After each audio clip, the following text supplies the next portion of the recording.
I'm sorry for the delay, but we're ready to start. So may I ask everyone to settle in, and I'll call this hearing to order. This is the hearing on the future of health, sorry for the delay, and I welcome all of you. But we're ready to start. So may I ask everyone to various resource persons today. We have quite a few, I think around 10. I'll call this meeting this hearing to order. This is the I'm just checking the time limit. I welcome all of you. I believe that our staff has advised me of your time limit. Around 10. I'll call this meeting to order. This is the I'm just checking the time limit. I welcome all of you. I believe that our staff has advised me of your time limit. Around 10. I'll call this meeting to order. This is the I'm just checking your time.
Massive inequalities have meant that deaths and loss of livelihoods have been strongly driven by socioeconomic status, often compounded by gender and minority status.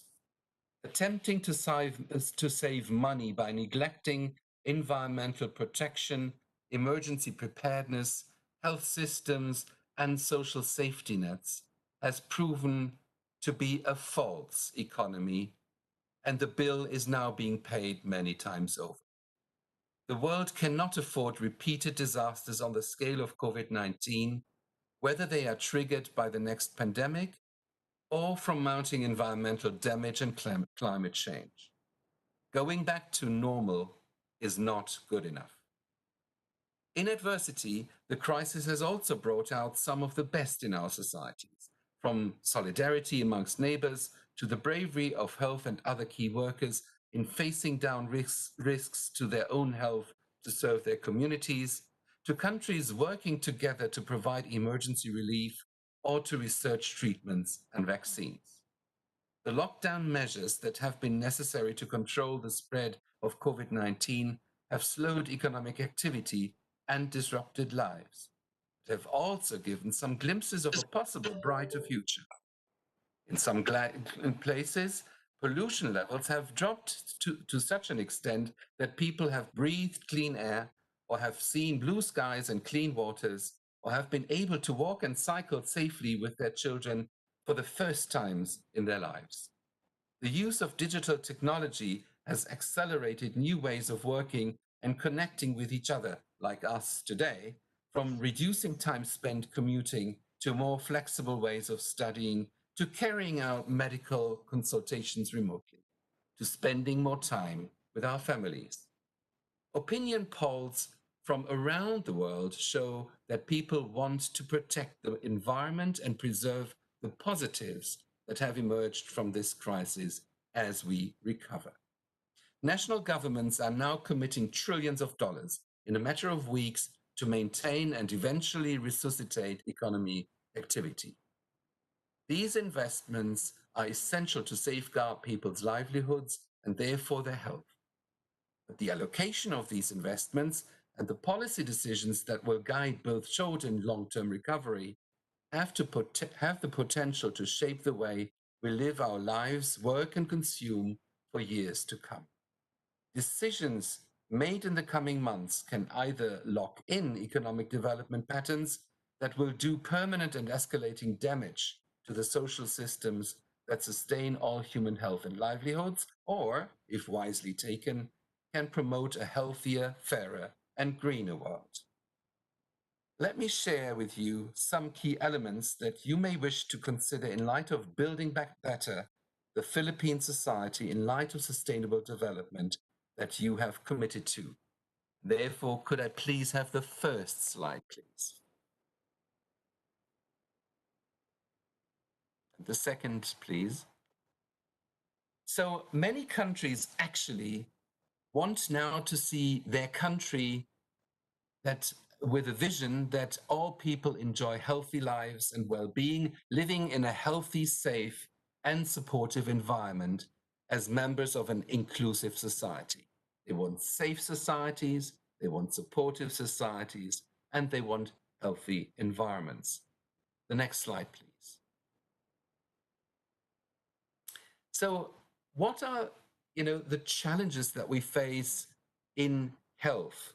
So we see that longer lives do not equal healthier lives. We see rising non-communicable diseases, and I believe also in the Philippines, and you've worked with our regional office on a plan to address those. We see rising antimicrobial resistance. We see new communicable diseases such as COVID-19 now, and inequalities of health outcomes. We see new infectious diseases threats, and these highlight the weaknesses of our societies. And we see that climate can be even a bigger threat over time. At the same time, we have opportunities, whereas at least 50% of the global burden of disease is preventable, also in the Philippines, but only less than 9% of healthcare spending is on prevention. And we see that inadequate investment in population-based prevention and health promotion. Could I have the next slide, please? And we see global transitions that impact our health and well-being. In demography, we see a growing and aging population. We see that 68% of people currently living in cities by 2050. We see that climate change and energy use exacerbate health risks. 4 million people, for instance, die annually from polluting households' energy sources. We see, and my colleague Dr. Branca will talk more about this, that globalization and industrialization of food supply foster double burden of undernutrition and obesity and diet-related non-communicable diseases. And we see an epidemiological transition that shows a shift from disease burden to non-communicable diseases, increase of antimicrobial resistance and risk of zoonotic diseases, as I've outlined before. And finally, we see an increased use of internet, smartphones, artificial intelligence that have either positive or negative impacts on our health and mental health. Could I have this next slide, please? So therefore, it's important that we're aligning health with the other SDGs, the other Sustainable Development Goals. And Senator Cayetano, you're very much at the forefront in the Philippines of doing exactly that, that we're seeing the interconnectedness of the Sustainable Development Goals with health. You can see here just a couple of examples. I don't want to go into that, but you see how health is so much intertwined with the Sustainable Development Agenda. The next slide, please. So therefore, you could consider potential strategic objectives for the Philippines: to scale up prevention and health promotion, to act on the determinants of health beyond the health sector, to strengthen and empower the health sector to lead, govern, coordinate, and collaborate, to enhance evidence, define and prioritize research agendas, engage with multiple actors, create a social movement for health, equity, and healthier population, and finally, to measure the progress and results to guide attainment of the SDGs. And the next slide, please. You could think of approaches to achieving this country impact in the Philippines by convening and leading national discussions to shape the narrative on determinants of health and risk factors, by developing cost and equity effective solutions to address health risks and implement available norms, standards, and guidelines, inter alia coming from the World Health Organization, and our tools, to provide advice, technical support, and capacity building to your local communities, to strengthen governance mechanisms with cross-sectoral engagement, to leverage and engage relevant state and non-state actors, and to support the monitoring of outcomes and indicators and policies at all levels and evaluate their impact. And the next slide, please. And I thank you very much.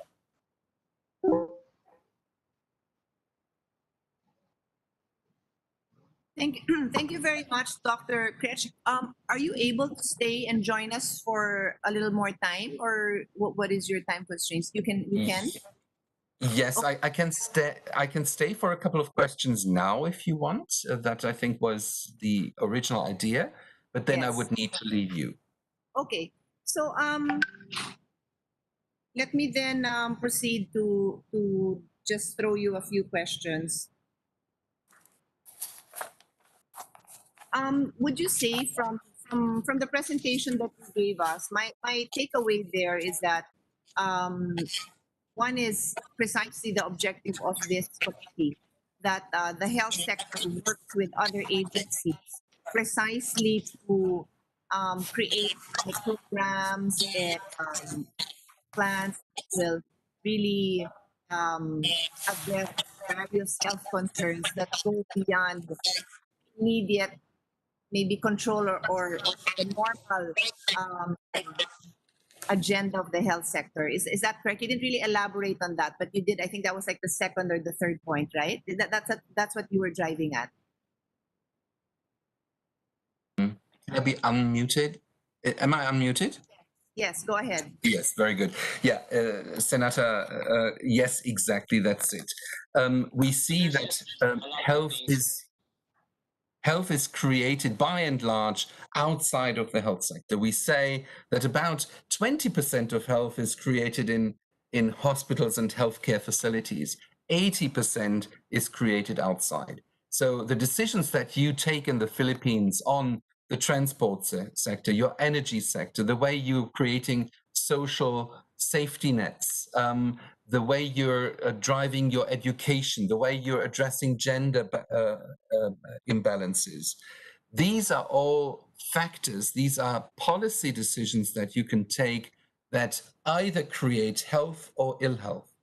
And I think it is in the interest of the health sector, but in the interest of the society overall, that the decisions that you take in those sectors take into consideration the potential positive or negative health impacts that these decisions would have. Yes. May I know, other than this committee itself in the Philippines, the Sustainable Development Goals, and it is our the government agencies, NEDA, the National Economic Development Authority, that is tasked to oversee the achievements, the targets of the SDGs. Are there other mechanisms, clear mechanisms that WHO has observed or recommends in other countries that make it easier to create this to make it the norm for these agencies to coordinate, because I feel it's still a stretch. Like after this meeting, this hearing, I'll come up with a committee report. There might be there's one, I don't know the extent. I know you're familiar obviously with my work on syntax and tobacco control, and we had discussed also the effect of sugar in the diet, etc. But I'm also working now on, because of this SDG committee, on a sustainable city, sustainable transportation. So I have that angle where we have been discussing in depth in that hearing on the impact of health, on the impact on health of unsustainable forms of transportation. But my point is, it's like one at a time. Are there models out there that we can look at that really capture the effects of all these other, like you said, outside of the health sector, everything else that's happening outside that affects the health sector?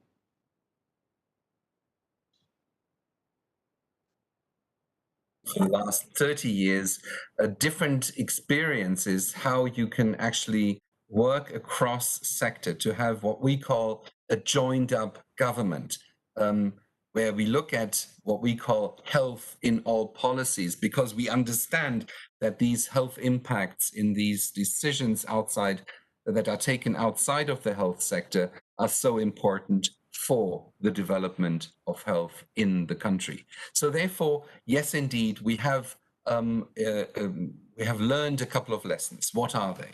The first thing is that you need to engage with the communities. You need to bring communities together, the different stakeholders that you have in communities and at national level, in order to identify what the real needs of the society, of the communities are. If you do that, you will have a likely better compliance with policy decisions that you're taking. Take the current crisis there now. If you co-design the measures that you're taking during this crisis together with the stakeholders in the community, the likelihood of compliance is much higher than if you don't involve those communities. And that is true for the current crisis and for what we call peace times as well. The second thing is that you, and you rightly mentioned this, you need to identify concrete plans with tangible measures. And for these tangible measures, you need to identify your local indicators for success. They might be based on many other indicators that we have that you can measure through the Sustainable Development Goals. They might be community-driven indicators that you want to identify and be accountable for through the community engagement. Then one important other area is what we call health literacy, that you know about what makes you healthy and what sort of behavior would actually trigger better health outcomes, and what are the unhealthy behaviors that in the end each individual needs to take, the choices, the decisions that each individual needs to take at the end for him or herself, right? So these are elements that you may wish to consider when actually you're now creating, I understand, the health promotion institution in the Philippines, and also the measures that you have identified to reduce the burden of non-communicable diseases in your country? Just because I need to hear it from a professional, I'm going to ask a question which the answer is very obvious, but I'd like your response to be on record. When you speak of community engagement and stakeholders, we normally tend to think of adults, but to a large extent, we all know that it's easier to teach children new habits, better practices, and the older you are, you bring along all these other bad habits, and a lot of it is just brought from misinformation that we had from years and years ago. And as we have worked together on tobacco control, we went through the ads, the marketing materials that cigarette companies would use to actually claim that cigarette smoking was actually healthy for you. Certain brands were actually recommended by doctors. So on that note, there easily could have been that generation that grew up choosing to believe that. On the other hand, I understand that in many countries, like in the UK, where they have a very they really have a declining incident of young people smoking. It's because there is nothing for these kids. There's nothing desirable about smoking for these kids, because of all the interventions that have been put into place over the years. So my question is basically to hear it from an expert and a professional to say, like, how much of these community interventions or whether they're government led or also we do like working with the NGOs should be targeted at children, helping them develop these practices or even helping them teach us.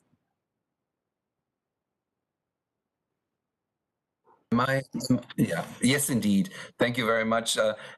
Our evidence shows that engaging children in health literacy initiatives is extremely effective, not only because children do understand that there are things that are unhealthy for them, but also as we see that the settings of our daily lives, so where we spend, our time, where we are born, where we grow, where we thrive, these environments can be at the same time be made much healthier.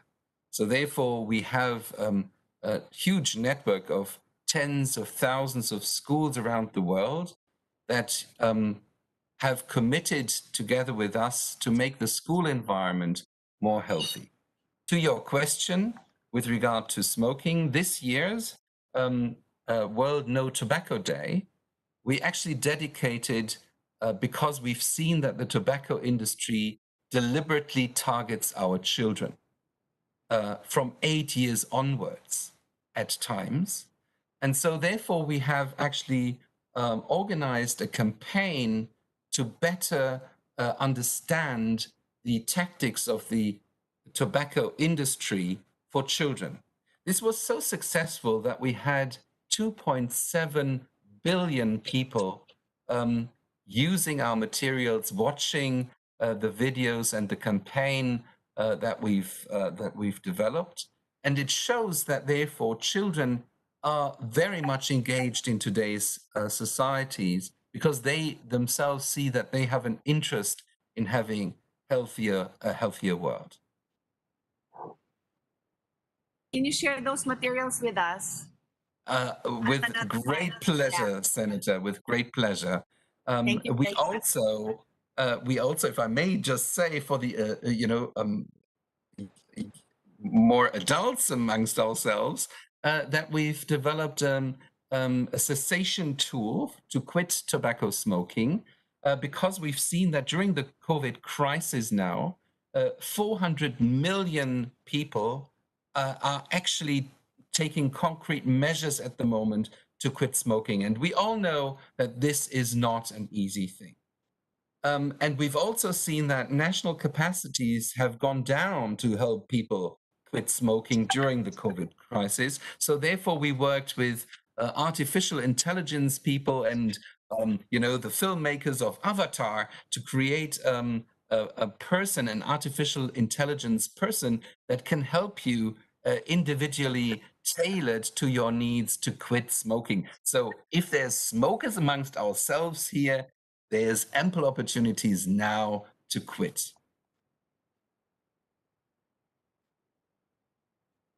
Thank you so much. I failed to mention earlier when I started the hearing that for these kind of hearings where we look into the future of health, I really like to have an interactive discussion among the local experts and the international experts. So if we have, and even the government agencies. Oh, by the way, I'd like to recognize the presence of Senator Amy Marcos, who's joining us today. Hi, Amy. Feel free to ask questions anytime.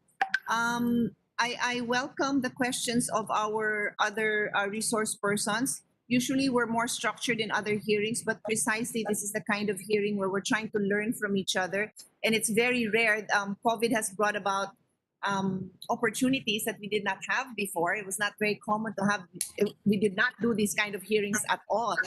And virtual conferences were unheard of. So if there's anyone in the group in the from the local experts, government agencies who would like to ask a question, please do not hesitate to do so. I scheduled this on a Thursday precisely so I don't have to rush to session. So yeah, just I'll check. I'll be checking the chat, or if I see you, raise your hand. But I think we have more than one block, so I can't see the hand raising. But you can put a message in the chat if you have the number of the secretary. Please go ahead. Anyway, Dr. Kretz, there's no one yet who has raised their hand, and I'm good for that. Thank you so much. I know we can reach you, so I'm just gonna thank you in advance, not just for today, but for the materials and the support that you're giving us. Thank you for that. Thank you very much, Senator. It's been a pleasure, but also let me congratulate you on doing exactly what you do now, having fora for exchange, for learning together. That is exactly what we need across the world now in trying to build our societies better. You have an ample opportunity here. I hope that you can use it, and we stand ready at any time for you to help with whatever we can. Thank you so much, Senator, for organizing this meeting. Before you go, I wanted to say that another takeaway I have from everything you said was, when you mentioned the materials that are available, how not the whole Philippines, we still have a lot to do in terms of connectivity. There's still a big part of our population who don't have access to the internet. But then again, there is a number who do have access, especially on Facebook and the like. And so what I have been trying to do is to post any and any health related concerns that I feel people should still be aware of. For example, the unplanned pregnancies. I've posted about that. I have posted about tobacco. I have posted about other the need for people who are undergoing chemotherapy or dialysis for them to have access. So you reminded us that again during this time where many people are either working from home. In fact, there are young people who are not in school. We might as well give them the kind of information that we want them to have. And any information that you can send our way on anything that is connected with this is very much appreciated. Thank you so much again. Thank you very much. And also, our country office in the Philippines stands ready, as well as our regional office in Manila as well. Thank you. So let me now call on our next speaker, Dr. Francesco Branca. Dr. Branca is the director of the Department of Nutrition and Food Safety of the WHO. So without further ado, we're very excited to hear you speak. Dr. Branca, please take the floor. Senator Cayetano, thank you very much for the invitation. I feel very privileged to be able to speak to the Filipino Senate today. Unhealthy diet is the top risk factor for the global burden of disease. About 11 million deaths every year are accounted by that. And in addition to that, we also need to have the burden, to consider the burden of maternal and child malnutrition, the burden of obesity, which really is make it a major threat and challenge to the achievement of sustainable development goals. We live in a world where we still have over 600 million people living with food insecurity, 144 million children under 5 with stunting, and over 2 billion people with overweight and obesity. So fighting all forms of malnutrition is critical to achieve the sustainable development goals. Now, the current pandemic of COVID-19 will add and amplify the existing challenges facing food systems, especially in vulnerable countries. The near breakdown of food supply chains in many developing countries and the sharp increase in people suffering from acute food insecurity as a result of the disruption of food system show that food systems have been unprepared to face such an emergency. And let me quote, a number of elements to explain why this happened. On the supply side, from agriculture, fisheries, some borders were closed.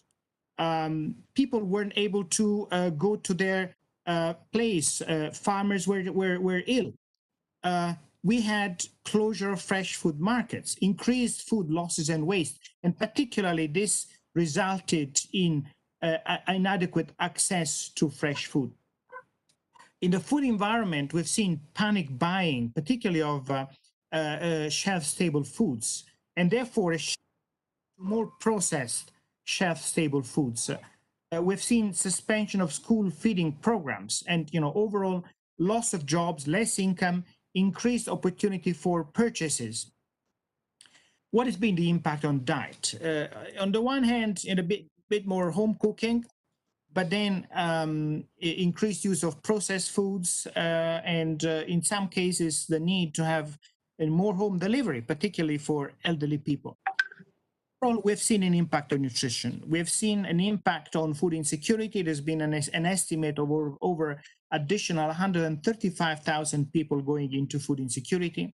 We have calculated that there will be an increase in child stunting, and probably will increase by 700,000 for each percentage point of drop in country's gross domestic product. And also, the number of wasted children might increase by about 20%, which is 7.6 million. So really a very, very challenging situation. Overweight and obesity was also associated to the pandemic. And being overweight or obese can lead to serious health consequences, such as cardiovascular disease, type 2 diabetes, osteoarthritis, and some cancers, as you well know. But obesity-induced preconditions are risk factors for affecting the severity of COVID-19. And so people living with severe obesity may be suffering from multiple serious diseases. And of course, the fatality rate and the severity of COVID-19 has been much greater. So in this dire picture, what could be the response? Certainly, responses have happened. And I think many countries have been able to curb the negative consequences. But as Rudiger was also saying, this is the opportunity to responses that might help us to build back better. And there's a very nice brief policy brief produced by the Secretary General explaining how actually we can build better the food system. On the supply side, there's been action to mitigate action to avoid turning really this serious health crisis into a major food crisis. I think we're still in time to curb some of those effects. There's something we can do to protect our food workers. Together with FAO, WHO has developed guidance for food businesses to protect the food supply and the health of food workers along the food production chain. But we also need to reassure people that food can be kept safe. Food doesn't transmit COVID-19. So we've also issued guidance for competent authorities responsible for national food safety control systems on how to optimize food control functions and prioritize critical services that preserve the integrity of food system. In the space of food environment, we have seen better ways to distribute food with shorter chains, but also strengthening social support system with food baskets being provided to families, particularly elderly people, including perishable and fresh food. So that's an opportunity to revise our way to look at social protection. On diet and health, WHO has basically reiterated the healthy diet recommendation. And let me remind them to you. And first of all, healthy diet starts very early in life. So, breastfeed babies and young children.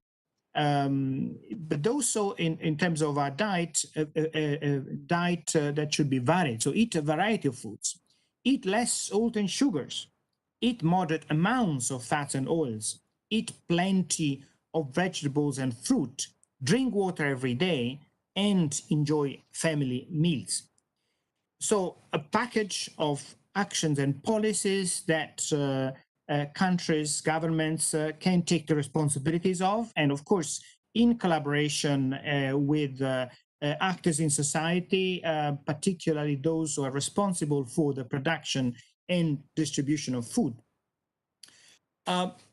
We are aware of the decisive action that the Filipino parliament and government have taken, and in a number of important policy actions which we would like to congratulate you with. And Senator Cayetano, we know how active you've been in this. So the implementation of the taxation of sugar-sweetened beverages started in January 2018 as part of the tax reform for acceleration and inclusion law. We're congratulating with you for having established that. You are in good company. There are about 70 countries in the world who have established such fiscal policies, and we look forward to the assessment of the changes in purchase and sales that you might be able to document. We are aware of your active discussion over the elimination of trans fat, and so we're looking forward really the bill on trans fat elimination following the administrative order by the Department of Health. We would like to highlight this political commitment by the Philippines in the second report, in second global report on trans fat elimination progress, which will be launched on the 9th of September. So this is really important to prevent heart disease. It's an easy one because trans fat can be easily replaced by healthier fats. We also would like to congratulate for the 1,000 days bill that was endorsed by the president in December 18. Clearly, there are other actions that might be taken, and WHO definitely recommends that in addition to fiscal policies, you also consider restrictions on marketing food to children. And as you're aware, there's been a resolution of the WHO Regional Committee that the Philippines signed up to. So that's certainly a starting point. Nutrition labeling, clear, easy to understand, front of the pack nutrition labeling is something that has been demonstrated to benefit and to change positively food consumption.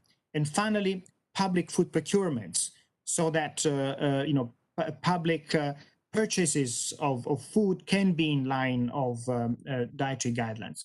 I'd like to conclude by saying that in 2021, there will be a global food system summit, and we look forward working with you on demonstrating the effectiveness of some of these policies so that they can really become the norm in all countries for the improvement of the quality of diet worldwide. Thank you very much.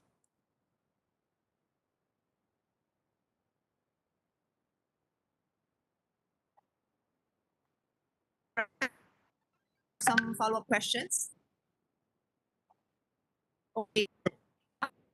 I, from our own experience, there was a very severe hampering of the food chain, food supply in the first few days of the quarantine or lockdown. And in fact, at that point, because this is all new to us, you know, a lot of people, there were a lot of reports of hoarding and the like. But what I wanted to share with you is that since our country is used to dealing with disasters, you know, we have a lot of mitigation and programs in place. So it's always this immediate. It is both government and private sector driven food drives to deliver to the most needy. But this always tends to be, and I'll tell you what's in it. The is rice, because we're a rice eating country. The most basic is rice, followed by sugar and coffee. If you're going to put three things in the map, that's what it is. And I've always had a problem with that because, you know, I'd rather obviously put some protein in there, some other things, but they said no, but people live with their coffee. What it is. But within a few days, when things were clearing up and the truckloads of vegetables were coming in from the provinces. You know, these are like anywhere from 3 to 6 hours away, 7 hours even. I personally immediately wanted to start distributing vegetables, and I encountered so much resistance from everywhere. From number one, that the supply is unreliable. Number two, it's going to be very inefficient to deliver vegetables because they're fresh, and you know, they by the time that they get sorted and packed, the quality won't be good. But I persisted with this, and we for a good 2 months we were delivering regularly to various areas, and that was the contribution that I made personally, which proved the point. You know, if you do, it can be done. And I'm not sure if we have here. I hope we do. I had asked that the council uh, I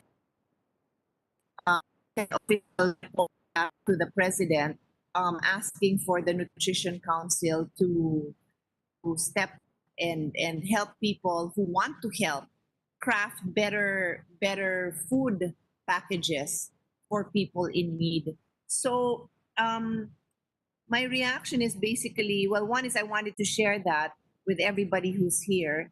And also, I take note of your comment, Dr. Branca, about taking note of the changes in purchase, because I wouldn't be surprised if there's a spike also in the purchase of canned goods, because that is exactly what people were relying on during this time.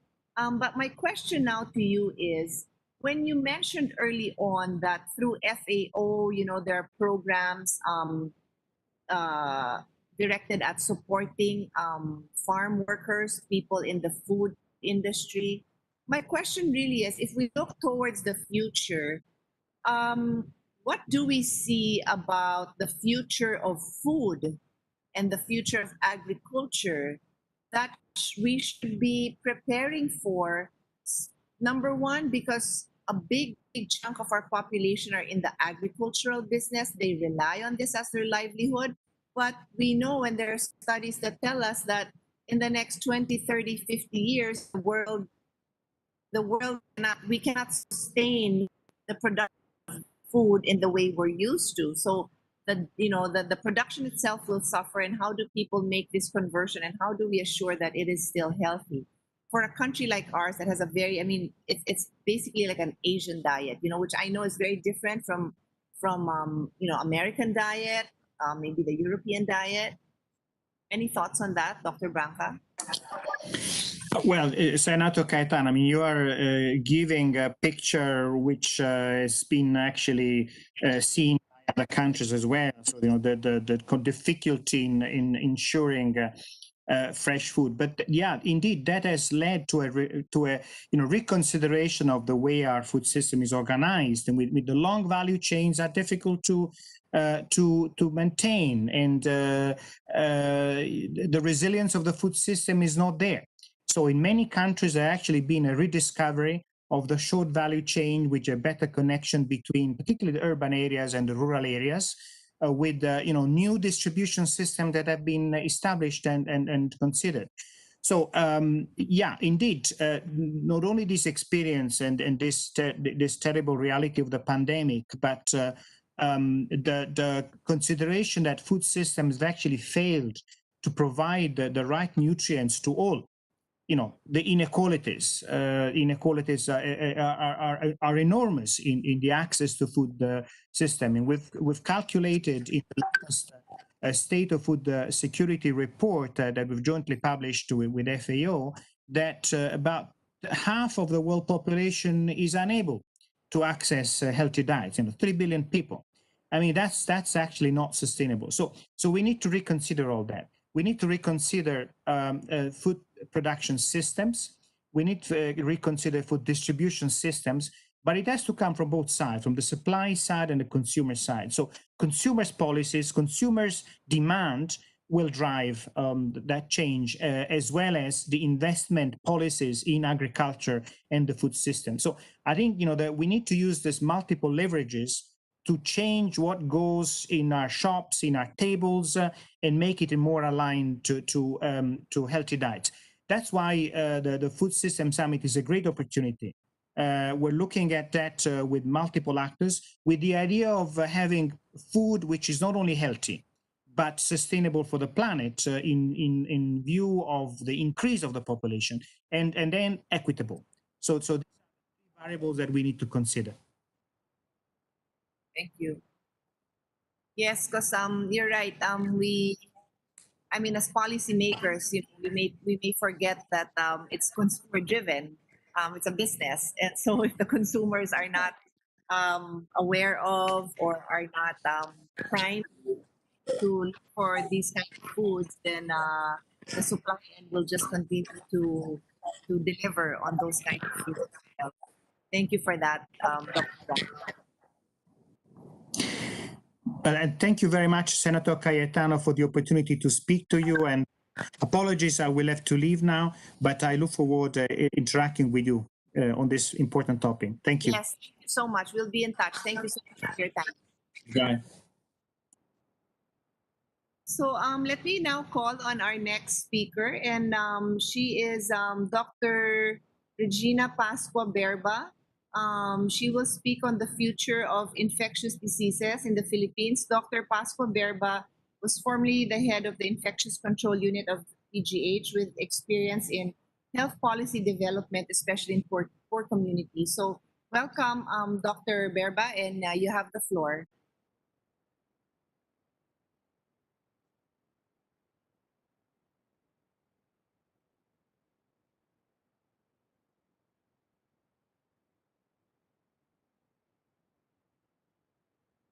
Is Dr. Berba here? If not, I'll call on someone else first. Okay, let me announce who are the next speakers. So let's see who's available. Next we have Dr. Tony Dance, and then followed by Dr. Joel Abanilla and Dr. Anthony Piano. So Tony, I think I'll give you the floor first, since Dr. Berba is not around yet. So Dr. Tony Dance will speak on the future of primary care. Dr. Dance is a professor at the University of the Philippines and associate editor of the Journal of Clinical Epidemiology in the US. So Tony, please go ahead and your presentation. Good afternoon, Senator Pia and guests. Thank you for inviting me here today. I'd like permission to share my slides, please.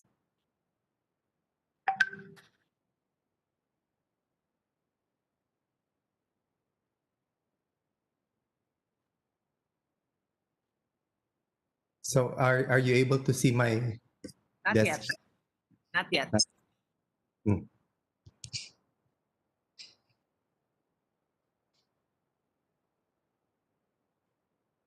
I'm not being allowed to to share.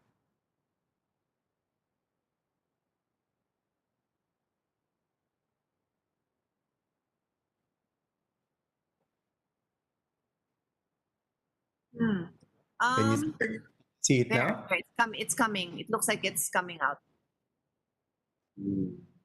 Yes, but it's very small, so I don't know how you. I think you can click on something to enlarge that. There you go. Is that No. it's so Wait, small? maybe it's just me. Hold on, hold on.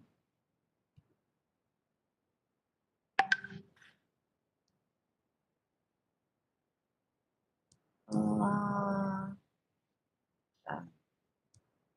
Can the others see my slide ba? Is it big enough? No, we cannot see your slides, Dr. Dan. Okay.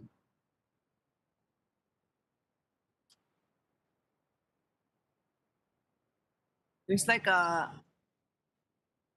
There you go. It says I'm sharing. So, It there. also says you're sharing, but there's nothing there. Let's see.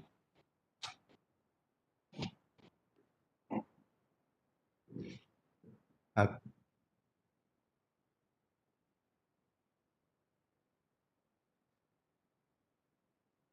okay, I'll try it again.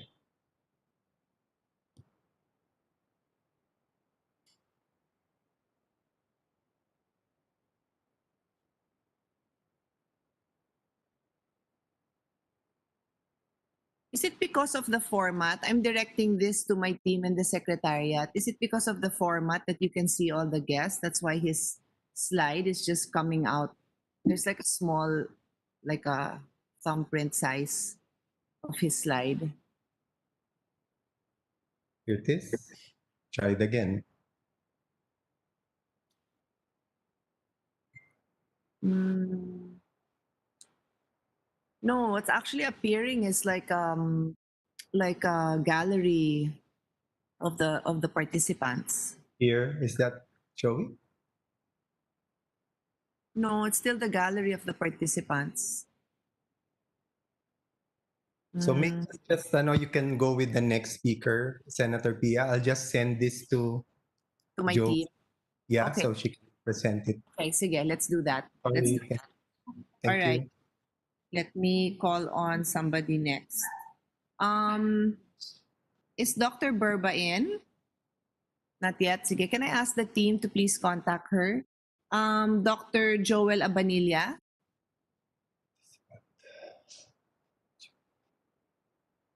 I'm here. Dr. Yeah. Abanilla. Yes. Yes, hello, welcome. So I'll give you the floor. Dr. Abanilla will speak on the future of cardiac diseases. He's the executive director of the Philippine Heart Center. Thank you and welcome po. Just for a while, I'll call my technician. I will be putting in my slides also. Okay, sure. Yeah, just 3 minutes. Okay. Let me just name the others so that they can be on standby. Dr. Anthony Piano of the Philippine Neurological Association, and Dr. Robert Barha, and then Professor Marie Dayan Monsada.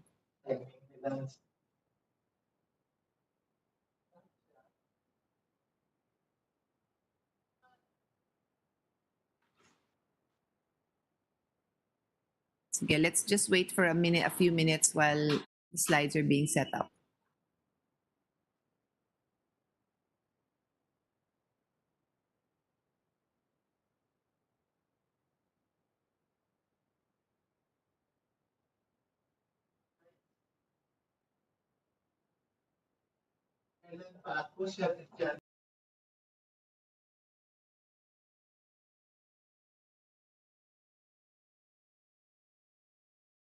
Slides namin was not forwarded. It's with us eh.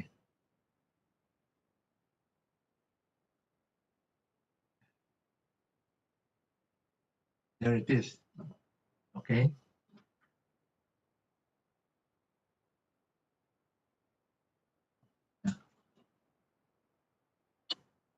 Timing mo. Anong gawin mo?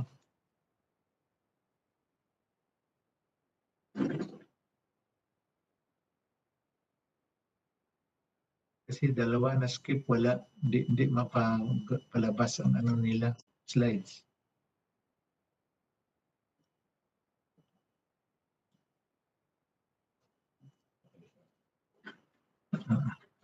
Is that out? Can you see the slides now? We're ready. Yes, we can see the slide now. So please proceed, Doctor. Yeah, okay. Good afternoon, everybody. So I will be shortly discussing in just a few minutes, focused on the future of cardiovascular diseases in the Philippines. This has been the changes as to the incidence of the various top diseases in the country.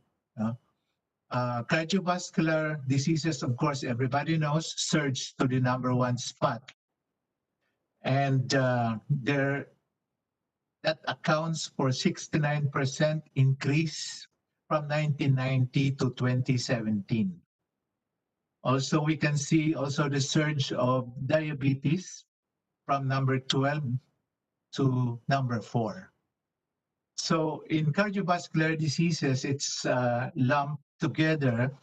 Ischemic heart disease, those are patients having block in their coronary artery disease, and those having stroke and hypertension as well, or high blood pressure.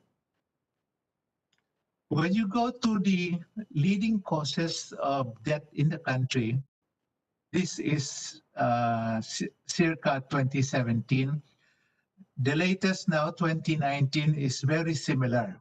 Still, occupying the #1 spot is ischemic heart disease, but #2 now is occupied by cancer, and #3 is cerebrovascular diseases. So together, cardiovascular diseases death or mortality rate accounts for about 45% to 50% of total deaths. So for every one death of any other cause, one will be a cardiovascular death. To give you that figure, that is approximately about 150,000 deaths in 1 year, approximately about 12,500 deaths in 1 month, much more than COVID deaths. No, that's due to cardiovascular diseases. Now, the effects of this are self-explanatory, because of the increase in the incidence of cardiovascular diseases. We have increased death rates as well, and that also the quality of life of affected patients, as well as the quality of life of their family, is markedly or significantly affected. So it's a heavy toll, on the socioeconomics of the Filipinos. As to the changes, of the causes of cardiovascular disease, if we go by the risk factors, the non-modifiable, that is the age, sex, family history, nothing much changed, in the past years and up to the present, except we are now seeing more of younger patients having heart attack or coronary artery disease. So they are developing, you see that trend, cardiovascular disease earlier than the usual. As to the modifiable risk factors such as smoking, alcohol, lack of exercise, this has also significantly increased in terms of its impact on the occurrence of cardiovascular disease. Okay, and Ito kaya daw. the burden now of this disease in the family is the loss of work and income, as well the cost that can impoverish a Filipino family. At the national level, the direct cost is tremendous, no? Treatment, their pensions, and the care, and the indirect cost of the illness is also taking its toll. Hard to measure, but in fact might even be more than the direct cost of the illness itself. This was a study of a collaborative effort of the WHO, the UN, DP, and the Department of Health. They have made calculations that it costed the Philippines about 756 billion per year as a toll of these non-communicable diseases, but these are mostly made up of cardiovascular diseases. And that is equivalent to almost like 4.8% of the GDP in 2017. And if you are going to consider now the indirect costs such as absenteeism as well as the presenteeism, that might in fact be more. And then also 1/3 of these cases dying also prematurely. And this is also a big toll in terms of income of the country. Now, there have been identified interventions now through policies that has been calculated to be cost effective. The investment that we put into these preventive aspects are very cost effective. Identified are the tobacco control. Of course, Senator Pia has been involved in the sin tax law. And then we have also alcohol control, also covered by the sin tax, and then the salt reduction package, as well as awareness of the importance of exercise or physical activity. Now, in terms of investment, if government were to put in money, they have calculated that the most cost effective will be putting it in modification of the diet, such as reduction of salt now or sugar in the diet. Now that will be followed in terms of cost effectiveness by cessation of smoking, and after that is also with enhancement of physical activity. Now, over and above all those policies that we have, the interventions that were made now and proposed to change this pattern of cardiovascular disease are as follows. Now, education, no doubt about its role, how the public can modify by modification, and being informed, being empowered, and also screening of the risk factors and correction and intervention at the earliest time possible. Then also the researches and early detection and intervention, which we need to invest on, also will take a positive toll on these risk factors. Now, in terms of uh,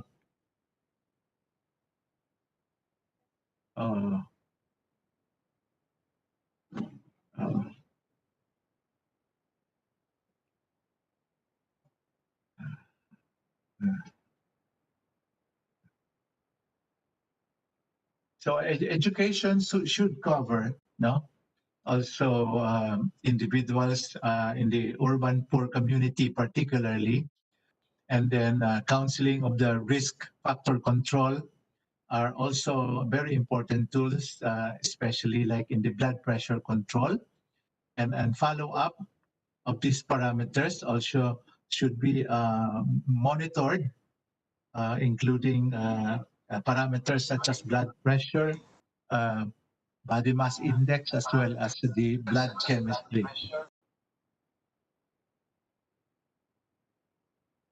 Ano siya, tumigil ayaw ng what happened.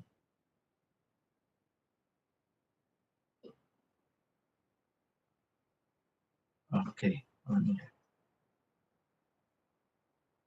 Now, research has definitely a great role in the preventive aspect, and especially those dealing with primary prevention, no? And supporting community-based studies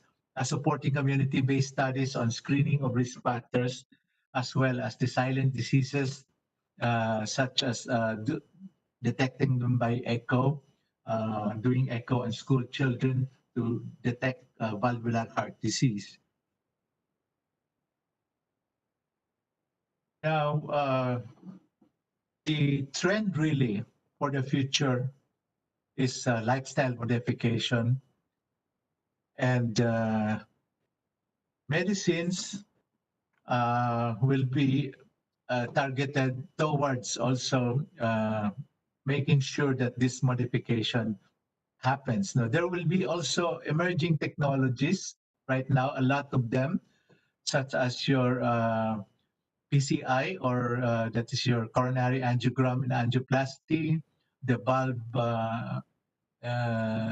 intervention, the transaortic valvular insertion, and so on and so forth. And coming in also are the ablation therapy, gene therapy, and the robotics. Now we are now into robotics also to minimize intervention in surgery. Well, despite these technical advances, we can still see that the incidence of the disease keeps on going higher. So it just tells us that a lot remains to be done, and that also we need also maybe to educate also and involve our primary care physicians. Good Dr. Dance is coming in next, no? Not only the specialists, because they are just conglomerating in the urban areas. And also, I would like to emphasize this goal that ensure that the primary care physicians prescribe also evidence-based medications, so that we can also have both primary and secondary prevention. And there are now therapies also for heart failure, and medications as a pharmacogenetics device. There's a lot of things going on. Cell-based therapy and heart transplantation. We are also considering that right now. And that's the use of drugs. Also identify patients that are most likely to respond and those who will be having an adverse reaction. We have also technical advances that lead to lesser intervention or less invasive intervention. And they are now so easily and readily done and can be available in a lot of centers. And in terms of health technology, I think this is one avenue where we can really improve a lot. Now, and one thing that we can do is the development and the implementation or the creation of national CB disease registries, because this will be the baseline that we can see how to monitor the effects of our work or our intervention. Now, there is another avenue of artificial intelligence for the future. Now, a lot of groups now going into this that can make information available, or even consultation available online. And there are now a lot of apps in even in the cell phones that can assist patients doing the exercise, or even monitoring heart rates or blood pressure, or even the calories that has been done. So in summary, we still have to focus on preventive cardiology. we have to address behavioral risk factors. Also, we have to encourage our doctors to prescribe evidence-based medications. And also, we have to support also the adaptation of the coming in of new technologies. And also, we have to adapt the healthcare to the incoming technology, particularly the use of big data that I have mentioned, that is like the creation of a national cardiovascular registry. Thank you.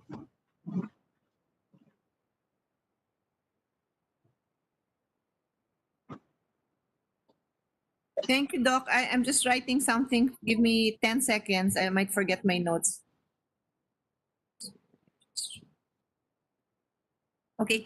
Well, when you mentioned the need for a cardiovascular registry, are you suggesting that we need a law for that, or is that something that within the society, within DOH, that you can do? This calls for budget. This budget. calls also for IT, and it is relatively expensive. We have been pushing for this, but it's the limitations of budget that has been the obstacle. Well, if you can legislate something to enhance this, that will be a very welcome development. Okay. Madam Senator, Yes, Dr. Taya, go ahead. thank you for the recognition and good afternoon to Senator Amy Marcos. Good afternoon, everyone. This has brought to our attention by the Philippine Heart Center their need for a registry. Since last year, we want to work out this with them. Yes, it involves investment, but my office, the Knowledge Management Information Technology Service, can actually work with the Philippine Heart Center, okay, so that we can establish it because of this demand. Thank you, Madam Chair. Okay. Thank you. Thank you, Doc Tayag, for that intervention. So I'm sure that's good news to all the cardiologists and in the practice, not to hear that. Thank you very much, Dr. Abanilla. I'll just make some quick comments. So we have a lot of speakers, so I'll save my questions maybe for future sessions or meeting. But just very quickly, I really appreciate the input you gave. You mentioned lifestyle modification, behavioral changes, and that's really the reason why I like to have these hearings with multi-agencies and sectors around to hear it, because if I go back to the first few resource persons, they also refer to that, and you're saying the same thing, no? So it's so important because you can only do so much on your end, no? And it's really important that we create that atmosphere. I don't know lang if you have the data. NCC, Dr. Tayag, are you raising your hand? Yes, ma'am. I also want to share information to everyone that there was a publication, Disease Priorities, 2 years ago, and it listed interventions that should be prioritized for all conditions. And because there were studies that listed these interventions as the most cost effective. In fact, we don't have to implement all interventions, so they have listed. And one of those, for example, is aspirin. Okay, and the heart specialist knows that, and there is a recommendation, for example, for aspirin. Thank you, ma'am. Okay, thank you, Doc. Are you referring to interventions dito sa cardiovascular diseases or interventions for all sorts of conditions? What were you referring to specifically? The list that you're referring to, was that for cardiovascular alone? I think I'm aware of that list of intervention. And that's for cardiovascular. It's more for this is for diseases, but majority of it are cardiovascular diseases. Okay, sige. Doc, pasubmit na lang para if we can include that in a future discussion later on, I'll give you the floor on that. But if you can also give me the list, thank you. Okay. Anyway, but going back to Yes, ma'am, because this is important. So yes, ma'am. yes, for sure. Thank you. So just Thank going you, back, ma'am. so I mentioned the lifestyle modification and behavioral changes that was pointed out, and then the new technologies. So those are things that would be interesting for us because again, as I always clarify, my job is really the future. We have our committee on health that deals with the now. So I'm really projecting into the future, but obviously we can't jump into the future, without dealing with where we are. But just to be clear that that is my focus. So when we talk about technologies, it would also be interesting for all the other resource persons to also have an idea of like, what kind of technology is out there. And maybe there's material that you can submit and break it down for us for layman's terms so that we have an idea of what these costs are. Kasi a lot of our resource persons also come from PGH, practice in PGH. And alam naman nyo, paiyakan yan when we look at the budget. No? So for me, it's very important that lawmakers and decision makers are aware of how much these things cost so that we can start, it becomes normal for us to recognize na ganito talaga yan. No, hindi lang like we just hear of one whatever, one type of equipment, and then we have to close our eyes to everything else kasi wala kaming consciousness, na ganun pala talaga, and that's what's being used all over the world na. So that would also help, and so your society or kayo mismo, Doc, you can submit that naman to us. Yeah, I think I will leave it at that. I just because I'm also so much of a lifestyle advocate, I just wanted to share, and if you have any response to this, when I travel to other countries, especially in well, what's very vivid in my mind is Japan. And then this is many, many years ago, decades ago. I was still single and no kids. Korea, and then of course Europe. I notice how a lot of people in their senior years are very actively moving around. No, I would encounter so many seniors on mountaintops in Korea and in Japan. And parang I really feel this is so important for us to address because ang tendency natin in the Philippines is, when pagka senior ka na, and when I say senior, I'm talking about the legal definition of senior is 60. I don't want to be misquoted, but we tend to baby ourselves when it comes to that. And yet here in other countries, they're like 75. They're hiking. Nauna pa sa akin, no? And I'm like, wow. I mean, it's just really a lifestyle. It's a lifestyle. And there's no physical difference, as far as I know, between the Koreans, the Japanese, and the Filipinos in terms of makeup. We're born of the same material, pero ganun ang upbringing nila, and they will also die that way. Hanggat kaya nilang umakyat ng bundok, literally umakyat ng bundok. It's not even as if interestingly, some of these mountains I've climbed, I'm thinking of a specific one in Japan, no? There is a cable car that brings you from the ground level to the first level, okay? So maraming turista nagki-cable car doon. After that, there are like 3 or 4 more levels until sa very peak where you can actually catch a glimpse of a number of known mountains in Japan. Anyway, up to the highest level, nandun yung mga seniors. So, and so I was wondering, and before I move on to the next speaker, do we actually have data? I know there's data. I've seen it myself. There's data that shows that people who live a healthy lifestyle, including exercise into their older ages, are healthier, right? That data exists.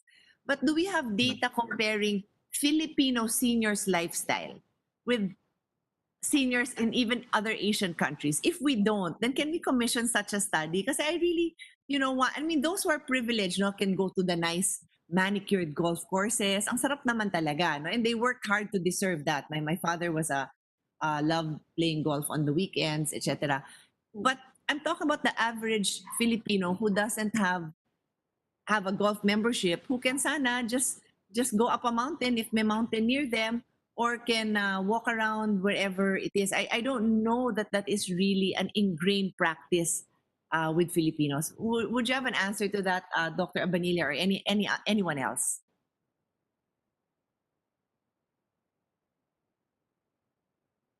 Yeah, Senator Pia. Yes. This is Tony. Yeah. So Tony. we've done actually a multi-country study on that, showing that when we graph our study, the pure study was done in 32 countries, and it shows that physical inactivity is actually it depends on the income of the country. The richer the country is, the lower the physical activity in that country. And this is because there are intrinsic activities that lead to physical activity amongst the poor. For example, if they're farmers or fishermen, then they have more physical activity throughout the day, in fact. And when we measure the joules of activity, their activity is the level of Olympic athletes, so very high. When it comes to middle and upper class, one of the major issues coming out these days is that lifestyle, and even for the poor, is not really a choice. It's an adaptation to the world built around. So, for example, in Metro Manila, for people in urban areas, lifestyle depends on access to open space and space that you can walk in.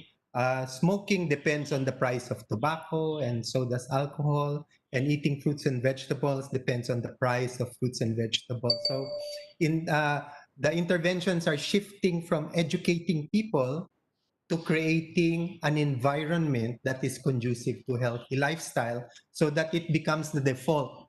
Healthy lifestyle becomes the default rather than something we want to adapt after you get older. That's true. That's true. I mean, when I think about these mountains I've climbed, um, I'm sure it's something that they truly enjoy. No, it's something that they really look forward. They don't look like pinipilit sila. They're a group of elderly people, and they're laughing and they're having fun, with their friends and doing it. So it's really also because nag-invest in creating that environment where they can do that. That's right. I'm not sure if Dr. Abanilla wanted to say something more. Were you speaking, Dr. Abanilla, or are we done? I just add good. The Dr. Dance came up with that comparison or comparative data, but then a lot of basic information sa demographics natin kulang. Now, in fact, it's a little sad that when we meet with our counterparts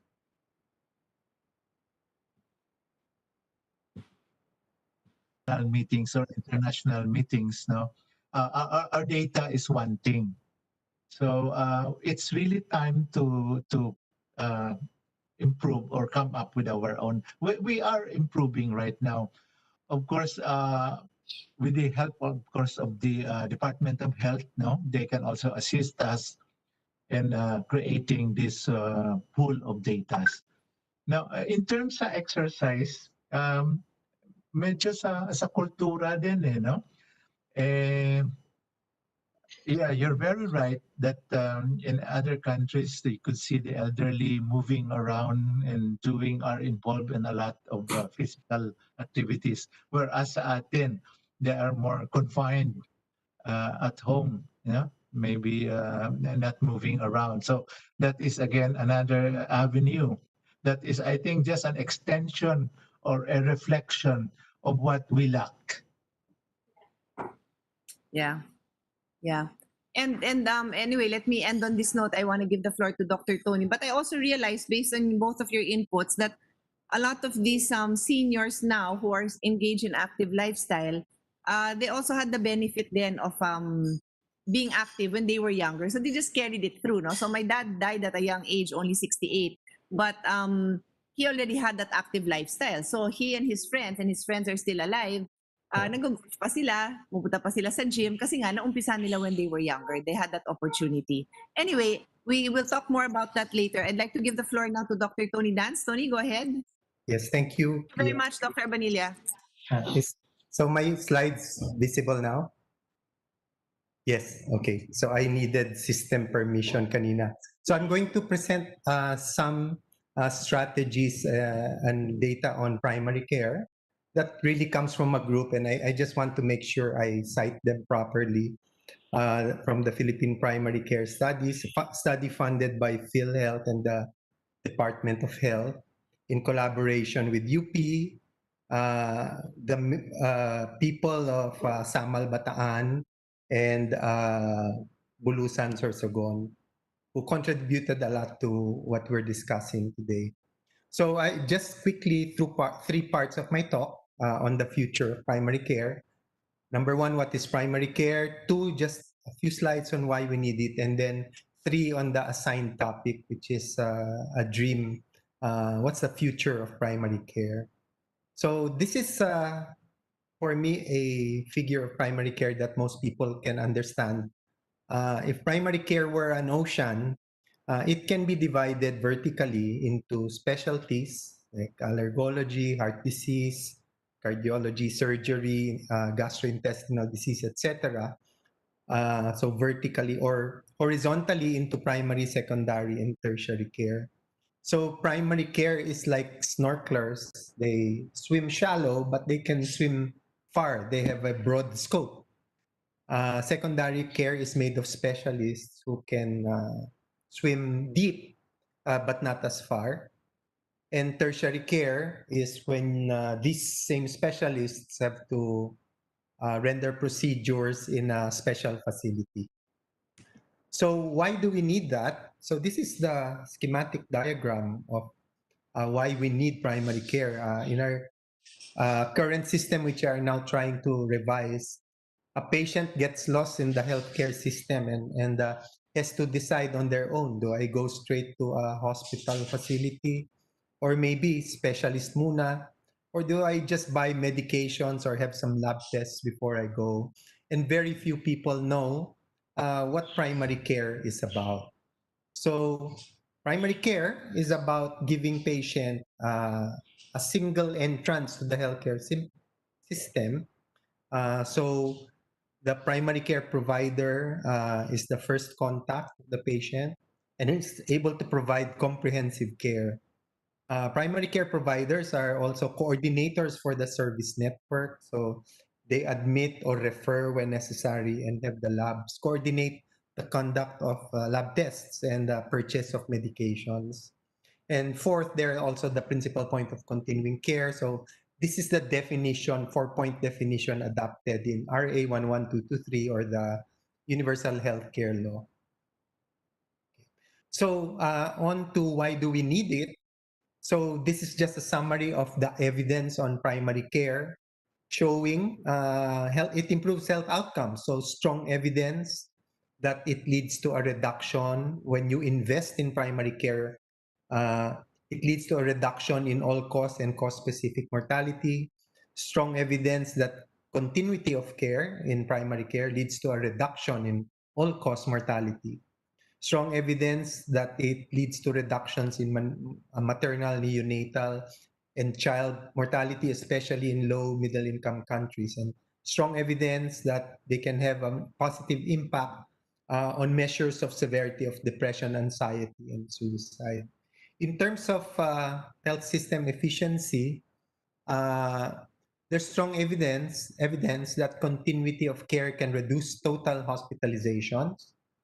Some evidence that it's associated with a reduction in hospitalizations.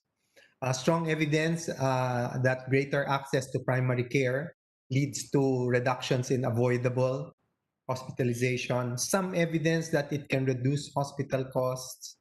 Strong evidence that it's linked to increased emergency department use, which means access, and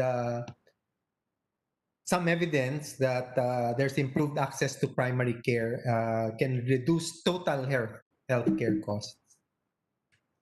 I'll skip that. So the topic Senator Pia asked me to talk about, I'll go to that now, is the future of primary care in the country. And to attain this goal of universal health care, to fulfill these 4 functions of primary care, we think there are 4 things we need to dream about. And I'm going to spend a lot of time on this one, the first one, which is the workforce. This is from the WHO website on Sustainable Development Goals, no? And that the health-related SDGs will require a considerable healthcare workforce. And the recommended healthcare workforce is about 10 doctors per 10,000 population, 20 nurses, and 20 midwives, more or less, for every 10,000 population. Half of these 10 is to 10,000 physicians should be in primary care. So sila yung unang pinupuntahan. Right now, the healthcare physicians, which is where I have more data on, the national average is only 6 per 10,000 doctors. So we're still a long way off from the recommended ratio. And there is considerable variability between regions. So if you look at these blue bars, these are the doctor ratios. So I said our target is 10, and it's only NCR that barely passes it, no? 10 per 10,000. If you look at ARMM, they have less than one doctor for every 10,000. And this is between region. If you look between provinces and municipalities, it gets even worse, no? So our study that I cited at the start are both studies wherein doctors, we have one doctor and 30,000 citizens under their care. That's just the numeric ratio, but there's a true ratio, Senator Pia. Kasi these doctors and the nurses are asked to do a lot of administrative work. So actually, we need rural health physicians, but our municipal health officers do both administrative and clinical work half the time from our surveys. So the actual ratio of primary care physicians to actually take care of people is half of this. And this is the true state of affairs in our country. That even in NCR, well, NCR maybe not so bad because we have a lot of private physicians, but in Ilocos, you'll have only 2 per 10,000 instead of 4 if you subtract the time spent on administrative work. Excuse me. The worst manifestation of this shortage to me is this lang at the bottom. 50% of deaths in the Philippines were unattended by a doctor or nurse or midwife. I'm sorry, this is not 2020. This is 2017. So half the people of the deaths in our country are unattended by any healthcare worker. So people wonder, ano ba yung alternative sources for primary care, no? These are our alternative sources: Facebook, Twitter, and Google. And when things get really bad, we go to a hospital, and we are seeing this right now in the COVID pandemic, where people get a lot of their treatments and preventions and their actions based on what's in social media, which is very unreliable. And if not, they go straight to the hospital, which is now filling up with even a good proportion of mild cases. So what's the problem? Why is the workforce so small? These are two landmark studies by renowned colleagues. No, Ebesate et al.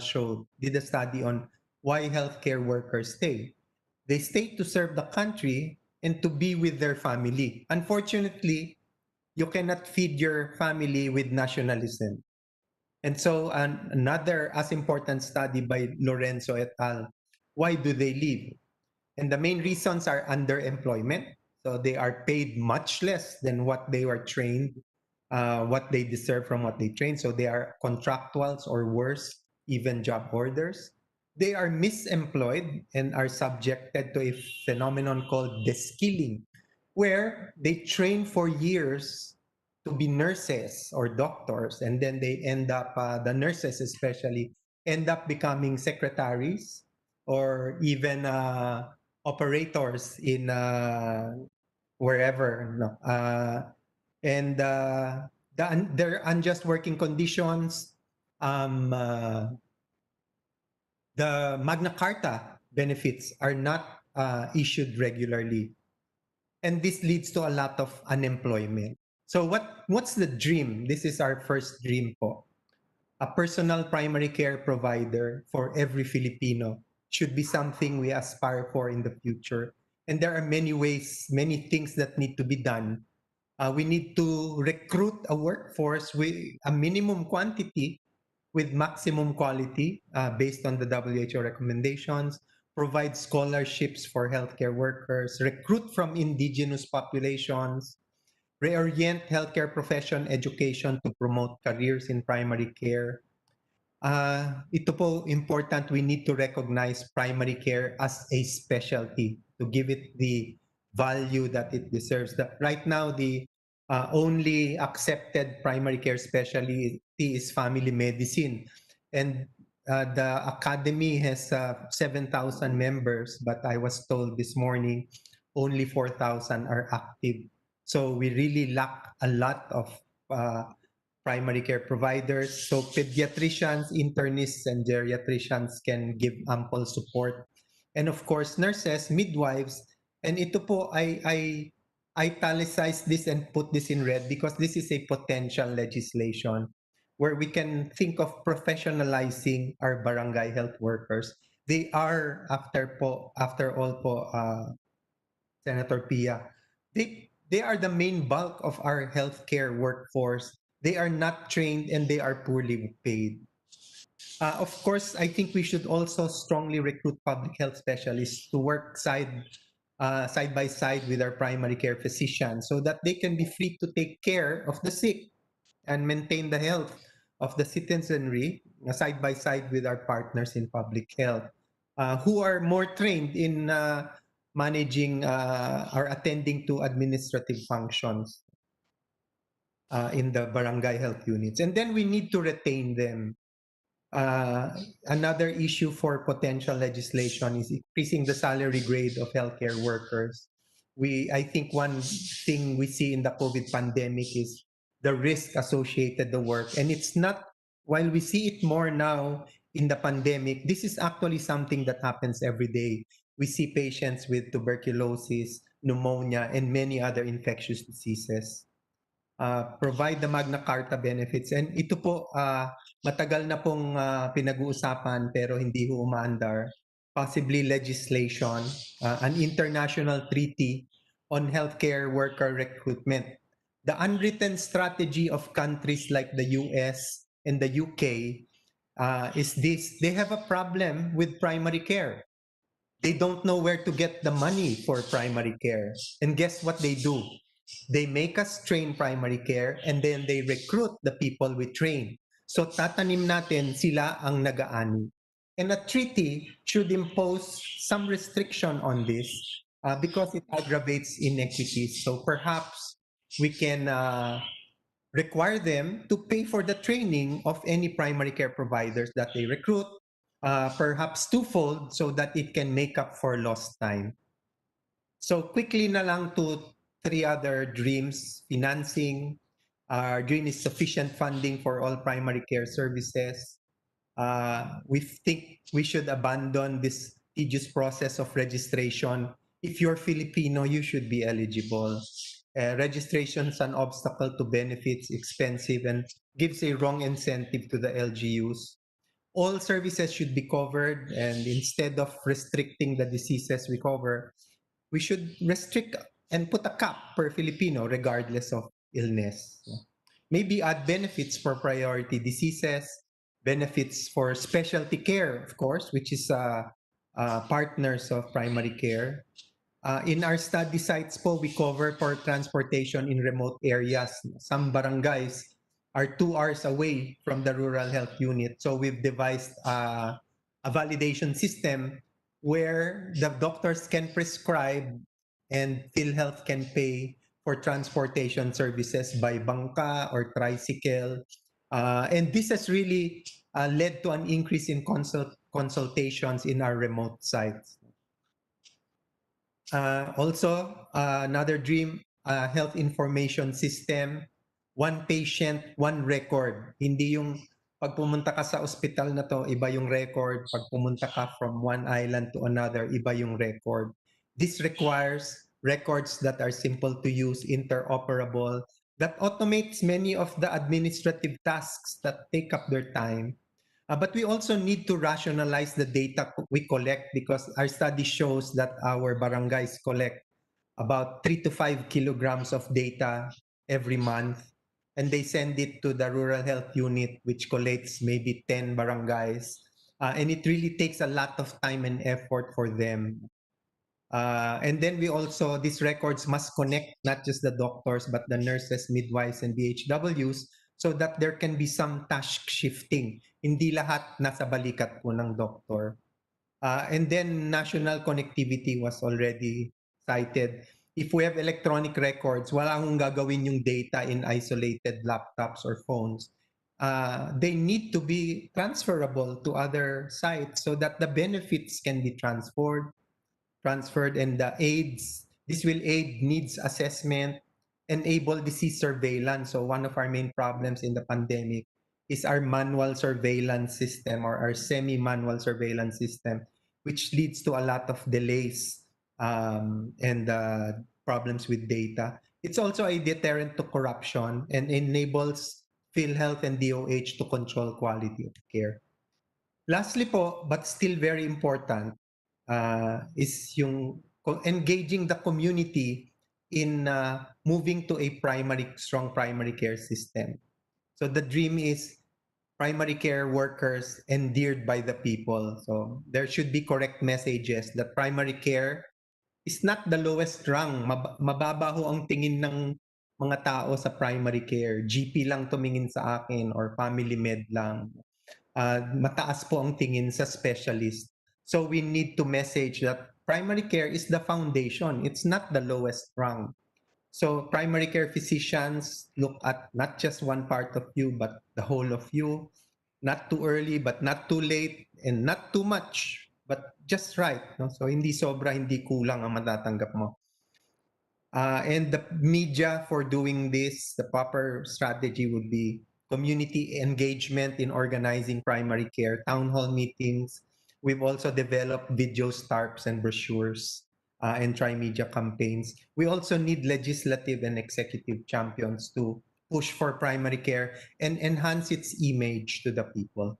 So in summary, we think there are 4 things that we must assure should happen in the future. We must dream of a qualified personal primary care provider for every Filipino. And that means entailing a sufficient number with sufficient funding for all services, including transport, lab, and pharmacy in remote areas especially. Run using a one-patient record system that communicates from Apari to Holo so that benefits are transferable. Delivered by healthcare workers who are valued and endeared by the public. And not just by the public, they should be valued and endeared by their colleagues who are specialists, and the government as well. So my last picture is this, the London Olympics opening ceremonies, where they paraded the primary care nurses and doctors during the Olympics, and tinanong sila kung bakit. Kasi sabi nila, the UK wants to boast of their 2 contributions to mankind. One of them is children's books. The other is primary care. And it shows how much they value primary care, and so proud of their primary care team. Pinaparada pa sa Olympics. We need to change the system where primary care is considered the lowest rung in the ladder. So thank you very much po, Senator Pia.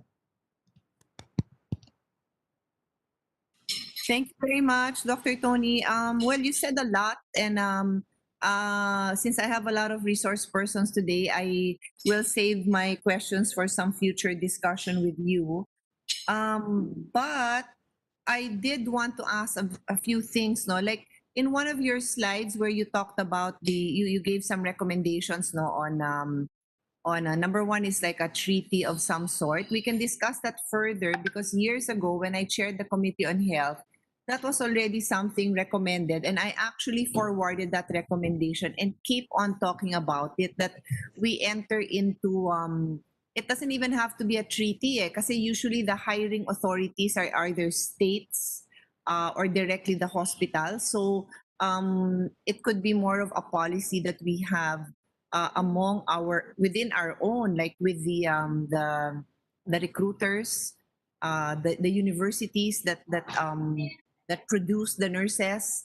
Because at the end of the day, it benefits them if they'll get a payback. So, I mean, long story, but I definitely am on that, and I want to work on that further.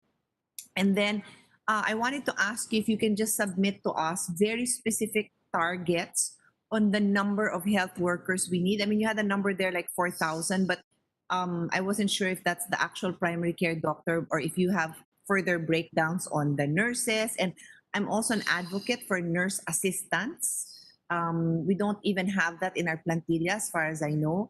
And then in one of our hearings, what also came out was I forgot the actual name, but it's like a patient advocate, like the person who helps. Because you mentioned in the early part of your presentation that the patient gets lost in the system, and I can understand that. No, my father had liver cancer, and we're all college graduates. My mom, and yet it's very complicated, especially when you're very emotional about a loved one being sick. No, so can you imagine all of us siblings were college graduates with postgraduate degrees and yet lost pa rin kami in the system.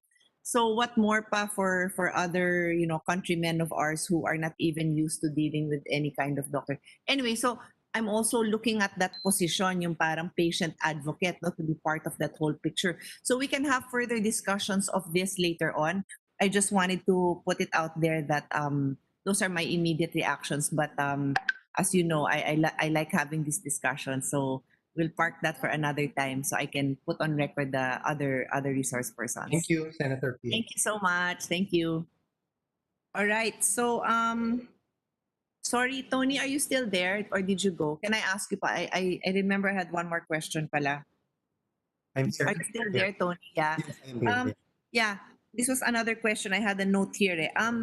You also mentioned like why don't instead, given budgetary concerns, put a cap on the amount that each Filipino we can spend on each Filipino, right? Okay. So that's a little bit of a different take, no? Kasi 'di ba right now what we have is the case rate, right? May I just know, and if there's anyone else here who'd like to chime in on it, because I understand the Senate had a hearing on PhilHealth, and then the House also had a hearing, and somebody put forward the recommendation to abolish the case rate. Now, I handled the creation of the Universal Healthcare Law Act, the one before this one. So this was when I was chair almost a decade ago. And I remember that was the biggest accomplishment of that time because it would help hospitals at least be assured of this amount, no? And I know that that amount is determined based on an average, no? So if you're a private hospital and your expenses are very high, then you might actually be paying a little bit more. Some surgeries get complicated; it costs a little more, but on the average, that is the amount. So by and large, I just wanted your opinion, Doc Tony, and then later on, any other Yeah. any other doctor here who's involved in that. Is that still the position that case rate is the best way so far? Well, to so deal just with quickly, Senator Pia, just quickly, I think we can't do away with case rates for hospitalized patients because we can't pay for everything. Yes. But for outpatient care, recognizing that the role of the primary care physician is to triage and to give comprehensive care, we need to have a different approach. Kasi ang pumupunta po sa primary care, may sakit ng ulo. And it could be anything. Or may ubo, which could be anything. So if you say you'll pay for TB, how do you get to pay for TB? Kasi they come to us with cough, and then you'll treat them with antibiotics for a week, and they don't get well, and a month later they still have cough, then you get an x-ray, and then you see there's TB. So you're the one processing the undifferentiated symptoms. So we feel that for primary care, perhaps we should have a different approach. Maybe primary care can be a single case rate for the year, no? If a quote unquote case rate. Okay. Okay. Thank you for that. And like I said, we'll discuss it further next time. Thank you so much, Tony. Thank you. Okay, so let's move on. Our next speaker would be Dr. Anthony Piano, who's a governor of the Philippine Neurological Association, and this is on the future of neurological diseases. Dr. Piano. Good afternoon, Senator. Hello, I good will just afternoon. good afternoon, ma'am. I'll just be sharing my slides, ma'am.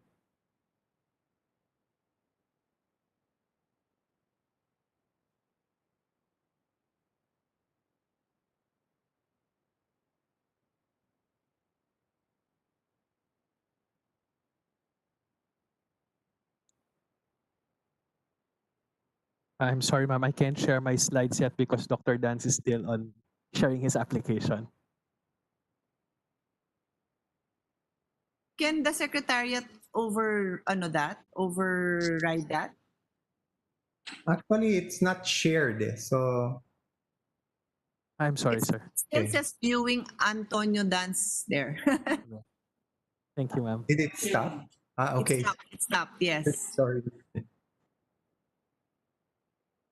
Sige. Doc Piano is your nickname also, Tony? Ma'am, Tonyo po. Sorry, Tonyo? Tonyo, ma'am. My Okay. nickname is Tonyo, ma'am. Is it sharing already? Yes, ma'am. Just curious. Is my slide sharing already, ma'am? Yes, it's sharing. Go ahead. All right, ma'am. Thank you, ma'am. So I'm delivering this in behalf of the Philippine Neurological Association, and we wish to thank the Senate Committee on Sustainable Development Goals, Innovation, and Future Thinking, ably led by the Honorable Secretary Pia Cayetano. So here are the questions and discussion points that is forwarded to our association for which this presentation will cover. So kindly allow me to give an overview on neurological diseases in the Philippines.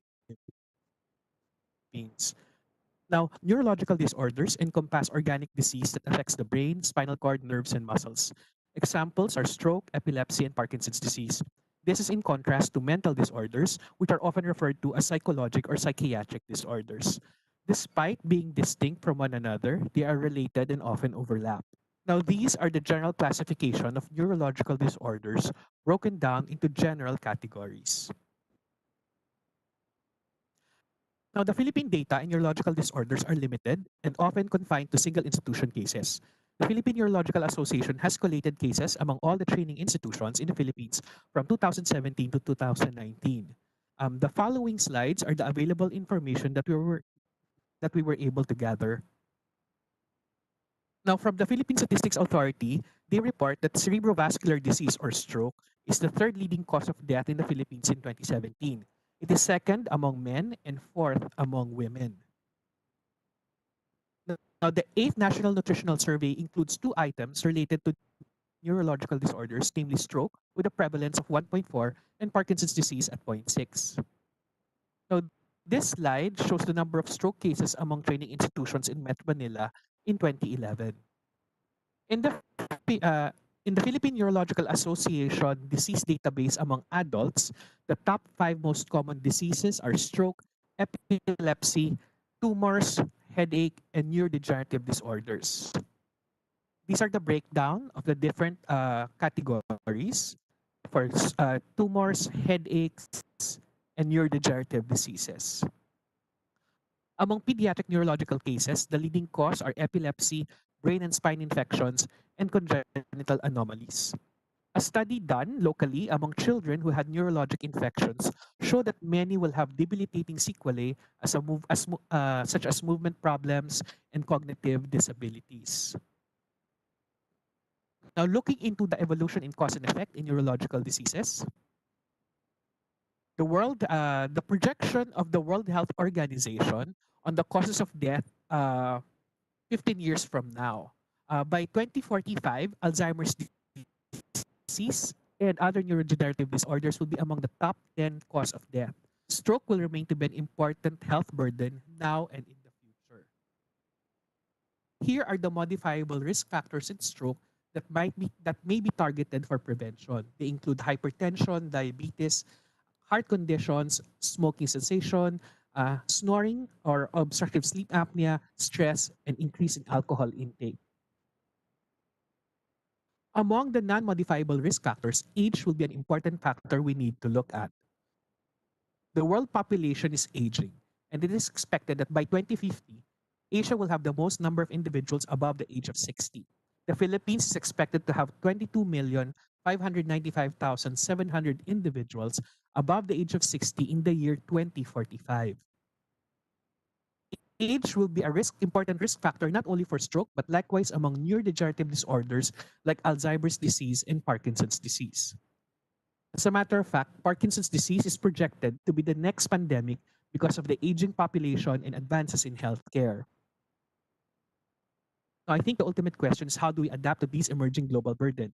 We believe that before we plan for future innovations at pace with global standards, we need to play catch up. In terms of current capacity, we have available neurological service in tertiary hospitals. We have available imaging capacities such as CT scans, MRI, and PET scans. There are limited genetic testing capacities for neurological diseases, and we have 11 adult neurology and 3 pediatric neurology training programs in the country. To catch up and plan for the future, there is a need to establish reliable data on the epidemiology of the neurological diseases in the Philippines, from which will be the foundation to do relevant basic science, preventive disease strategies, and technological research, and translate all of this into clinical practice. At present, we have the Philippine Heart Center, the National Kidney and Transplant Institute, and the Lung Center. The PNA believes that we need to establish a dedicated institution for the neurological needs of the Filipinos in the coming century. We hope that the country will have a Philippine Brain Center that will provide general and specialized neurological care for every Filipino, a center that will pioneer in neuroscience research and a home to advanced diagnostic capabilities at par with the world. The Philippine Brain Center can be the manpower resource to provide neurologists in all hospitals and healthcare facilities in the Philippines to reach every Juan and Nena in the country. Within its confines, we aspire the establishment of a national teleneurology program. With a teleneurology program, we can implement a telestroke program which needs to be backed up by a national stroke policy that will ensure implementation, availability of the clotbuster medication RTPA, and the capacity to give this medication remotely, among others. As we often say, time is brain and every second counts. We also hope for a national electronic health record system in the country that will be hinged on the national ID system. This will allow for easier data gathering and seamless transition of healthcare. Together with the National Electronic Health Record System, we advocate for a national electronic prescription policy. During the COVID-19 pandemic, the PNA had taken the challenge to request the DOH, PDEA, and FDA to allow digital copies of prescriptions for patients. We believe in collaborative work, especially with the Philippine Genome Center. Recently, a new drug, Zolgensma, has been approved to be the first gene therapy for treating spinal muscle atrophy. We hope that we can find a gene therapy for X-linked dystonia Parkinsonism of Panay, a hereditary degenerative disease endemic only to the Philippines. Technological advancements include neural implants that are indicated in different neurological and psychiatric disorders. It is available in the country, but the future will be refinement and development of this technology in the future. An example of evolution of neural implants is the WAND, or your wireless artifact-free neuromodulation device for the treatment of seizures. This is currently under investigation and we will see its use in the next 5 to 10 years. Other advancements include high-frequency ultrasound. This technology was approved for essential tremors late 2018 and early 2019. Other indications are currently under investigation, and its applicability is not confined only to neurological disorders but for other diseases as well, such as cancer. Finally, we also believe that the future will be on cell-based therapy. This will be another avenue that we need to look into. Stem cells are currently under investigation for neurodegenerative disorders and even stroke. Thank you, Madam Chair, for the opportunity. Thank you so much for that, Dr. Piano. My request na lang would be if it's possible for you to somehow prioritize among the requests so that we Yes, have ma'am. like there are always things that can be done, like for example the telemedicine part. Do you actually need the brain center to be established already for you to do that? Parang hindi naman siguro, 'di ba? So parang if it were a wish list, what would be the urgent interventions we need, and then by way of timeline, like if you have a 10-year plan, how would you do it then? Because I'm going to ask, by the way, all areas of specialization to give me something like that. Thank you Yes, so ma'am. much. Thank you, Thank ma'am. you. So now let me call on Dr. Regina Pascua Berba on the future of infectious diseases. She is a infectious disease specialist from PGH.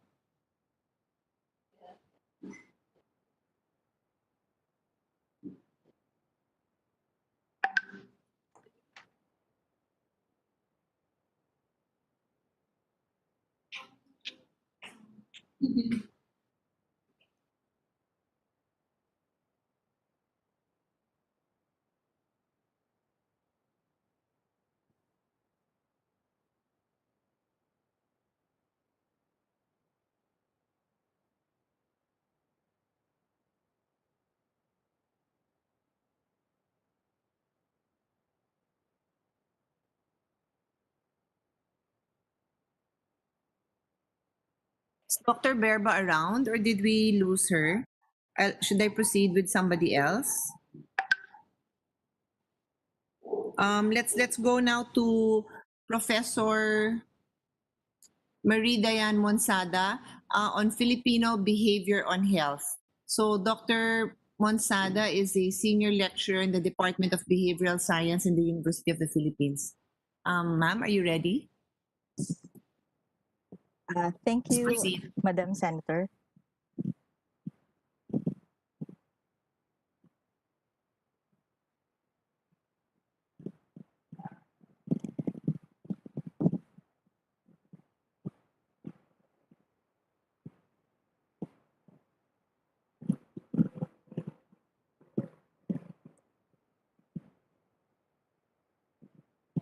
Please proceed. All right. Good afternoon, everyone. Good afternoon, Madam Senator. I am presenting the Filipino health and behavior, a behavioral sciences perspective from the perspective of the behavioral sciences. The talks earlier by our international experts actually mentioned of community needs and community involvement. Filipinos are very communal, not mentioning that we are actually social beings. And as part of our means of survival, we engage in social relationships. However, with this pandemic comes social distancing, as we always hear from our experts, and the call that transmission of disease or illness can stem from one single infected person. For this afternoon, I will be discussing Filipino health and behavior, again from the behavioral sciences perspective. We all know that health is a state of complete physical, mental, and social well being, and not merely the absence of disease or infirmity. Now, a study conducted entitled A Population Level Analysis of Mental Health and Non-Communicable Diseases in the Philippines using Predictive Modeling Analysis by Gregory Samonte, Teresa de Guzman, and Rolando Gonzalez actually presented strong relationship between physical illness such as diabetes and mental health. Now, we are looking at illnesses that we actually know. Now, let's think about this kind of illness that we have now, this pandemic, and it presents to us a lot of uncertainty, a lot of unknowns. And this is something that all of us were actually presented with na hindi tayo prepared. Now we ask ourselves how we are dealing with this health now that we talk of hand washing, wearing masks and other protective gears, and even social distancing, which later I would highlight to be more correct when we term it to be physical distancing. We used to see the approach to diseases and illnesses as the biomedical model. We see disease and illness as explained on the basis of aberrant somatic processes. Of course, we see chemical imbalances, systematic malfunctions, and of course, treatment would go about drug therapy, vaccination, surgery. But then we have actually transformed in looking at health, in looking at disease and illnesses using the biopsychosocial model. With the biological aspect, of course, we see predispositions in the individual. We look at the illnesses or the basic biomedical model that we used to know. However, we might also want to look at the psychological aspect of it. We've mentioned that health, a part of health is actually mental health. it also involves emotional health, and it actually involves also beliefs and expectations. On the sociological aspect, here we see relationships. Now, this is something that's going to be challenging because we have been highlighting physical and social distancing, yet we highlight that part of understanding health is involving social support systems. Now, another perspective in looking at behavior of humans when it comes to health is the socio-ecological model of risk behaviors. Here we see that the individual is at the core, of course, surrounded by its social network, the environmental, the community involving the cultural values and norms, and of course, the policy. Sometimes we think that it's the individual alone or it's the policy that would govern individual behavior. But when we think of it, it's like a ripple that we make. Changes in the individual may actually progress to changes in a larger scale, interpersonal, organizational, community, and policy, in the same way that availability of these resources, as mentioned earlier, when we change our environment, when we change lifestyle, then we can actually also change individual. So yung tinutukoy natin kanina that magkakaroon tayo ng lifestyle changes may actually stem forth and can be understood using this framework. Further, if I proceed to the social determinants of health and behavior, we can also see this illustration showing that the social and community networks actually surround the individual. Hindi lang tayo dependent kung ano yung meron, pero posibleng dahil sa kung ano yung meron na tayo bilang individual, doon nagbabago yung ating social and community networks. Now, if we look at and understanding the pandemic, we think it's only a health issue. When come to think of it, it involves other sectors. It's definitely a multi-sectoral concern and issue. And when we think of addressing the future of health and behavior with regards to the Filipino psychology, I think we need to consider this. When we understand the individual, we actually look at the affect, behavior, and cognition. By affect, we know that this is our emotions, these are our feelings. By behavior, of course, these are our actions, these are our words. By cognition, these are the way we think. These are our mental processes. But this is a Western framework. It was proposed that we can actually see this as something like this, the Filipino psyche, that the affect is actually our pakiramdam. The cognition is actually our diwa and isip. Our behavior is actually our salita and gawa. That if we look at it on a later set of slides, it's actually about the relevance to the individual. We ask, why are some individuals, say, reluctant to see, as previously mentioned, primary care? Maybe because it's not in their diwa. Nararamdaman naman nila. Meron naman silang nararamdaman na sakit. Pero baka hindi yun nag-sink in, as we call it, doon sa kanilang diwa. Ito, we have actually a perspective on proxemics that hindi bago sa atin ang social distancing. In fact, if we look at the Western concept of space, we see that they have this concept of space that if we fall in line in a restaurant and we have foreigners around us, sometimes they feel like we are taking up their space. But for us Filipinos, how come the space is not so much of an issue? Probably because the way we are situated in terms of, say, our housing or our houses. There are certain houses that for our low SES communities, isang bahay nila is actually divided into several rooms, divided by curtains. Buti kung may kurtina pa. So yung konsepto ng ating personal space or proxemics is very much different. This is what I was referring to. If you look at houses, they are clumped together. In fact, a house can be composed of several relatives, and these relatives may be shifting in terms of the way they sleep. So when we think about how people would go out saying that they are pasaway because they go out, probably because someone else will have to sleep and they have nowhere to go to. And if you look at another, then probably we can understand that Filipino psyche is not just about the individual alone. It's about the combination of the psyches of Filipinos that will come out, for example, and be observed in our cultural and social practices. And what are these? We have pagmamano, we have beso-beso, chismisan, umpukan, tagayan, tambayan, sabong, tong-its, pagsisimba or pagsasamba. If you look at, say, health, one of the common practices of Filipinos when they are sick is bahala na ang Diyos. O bahala na, bahala na phenomenon na later I will show you that this is also, ubo lang yan, sipon lang yan. Maaaring tingnan natin ito sa konsepto ng kapwa. Now, I am speaking in terms of the psychological aspect of understanding health behavior. But the question is, sino ang aking kapwa? When we translate kapwa, this is actually our fellow humans. We think that anyone could be our fellow humans. But in the concept of the Filipino psychology, kapwa is someone who you find sharing of your identities. Now, the question is, us Filipinos being collectivistic, us having this very complex kinship system and relations, and as a natural human being who desire social support systems, marami tayong nag-evolve na salita dun sa ka. May karamay, kaagapay, katuwang, kabagang, kapamilya, kapuso, kapatid, kaibigan, kapitbisig, kapitbahay. But we forget one thing. There's what we call kaaway.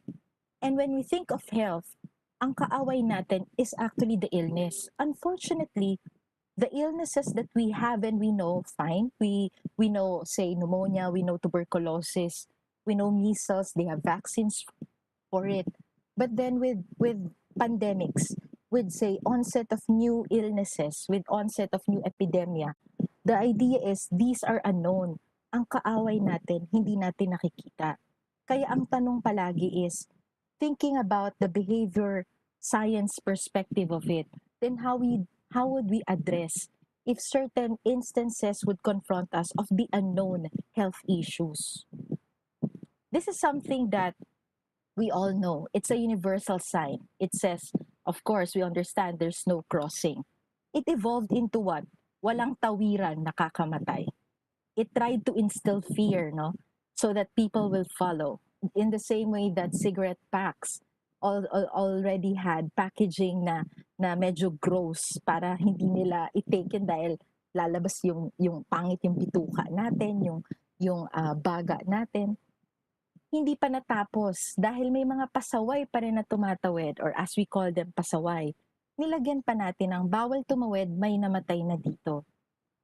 And then hindi pa rin natapos. Sorry, no advertisement intended.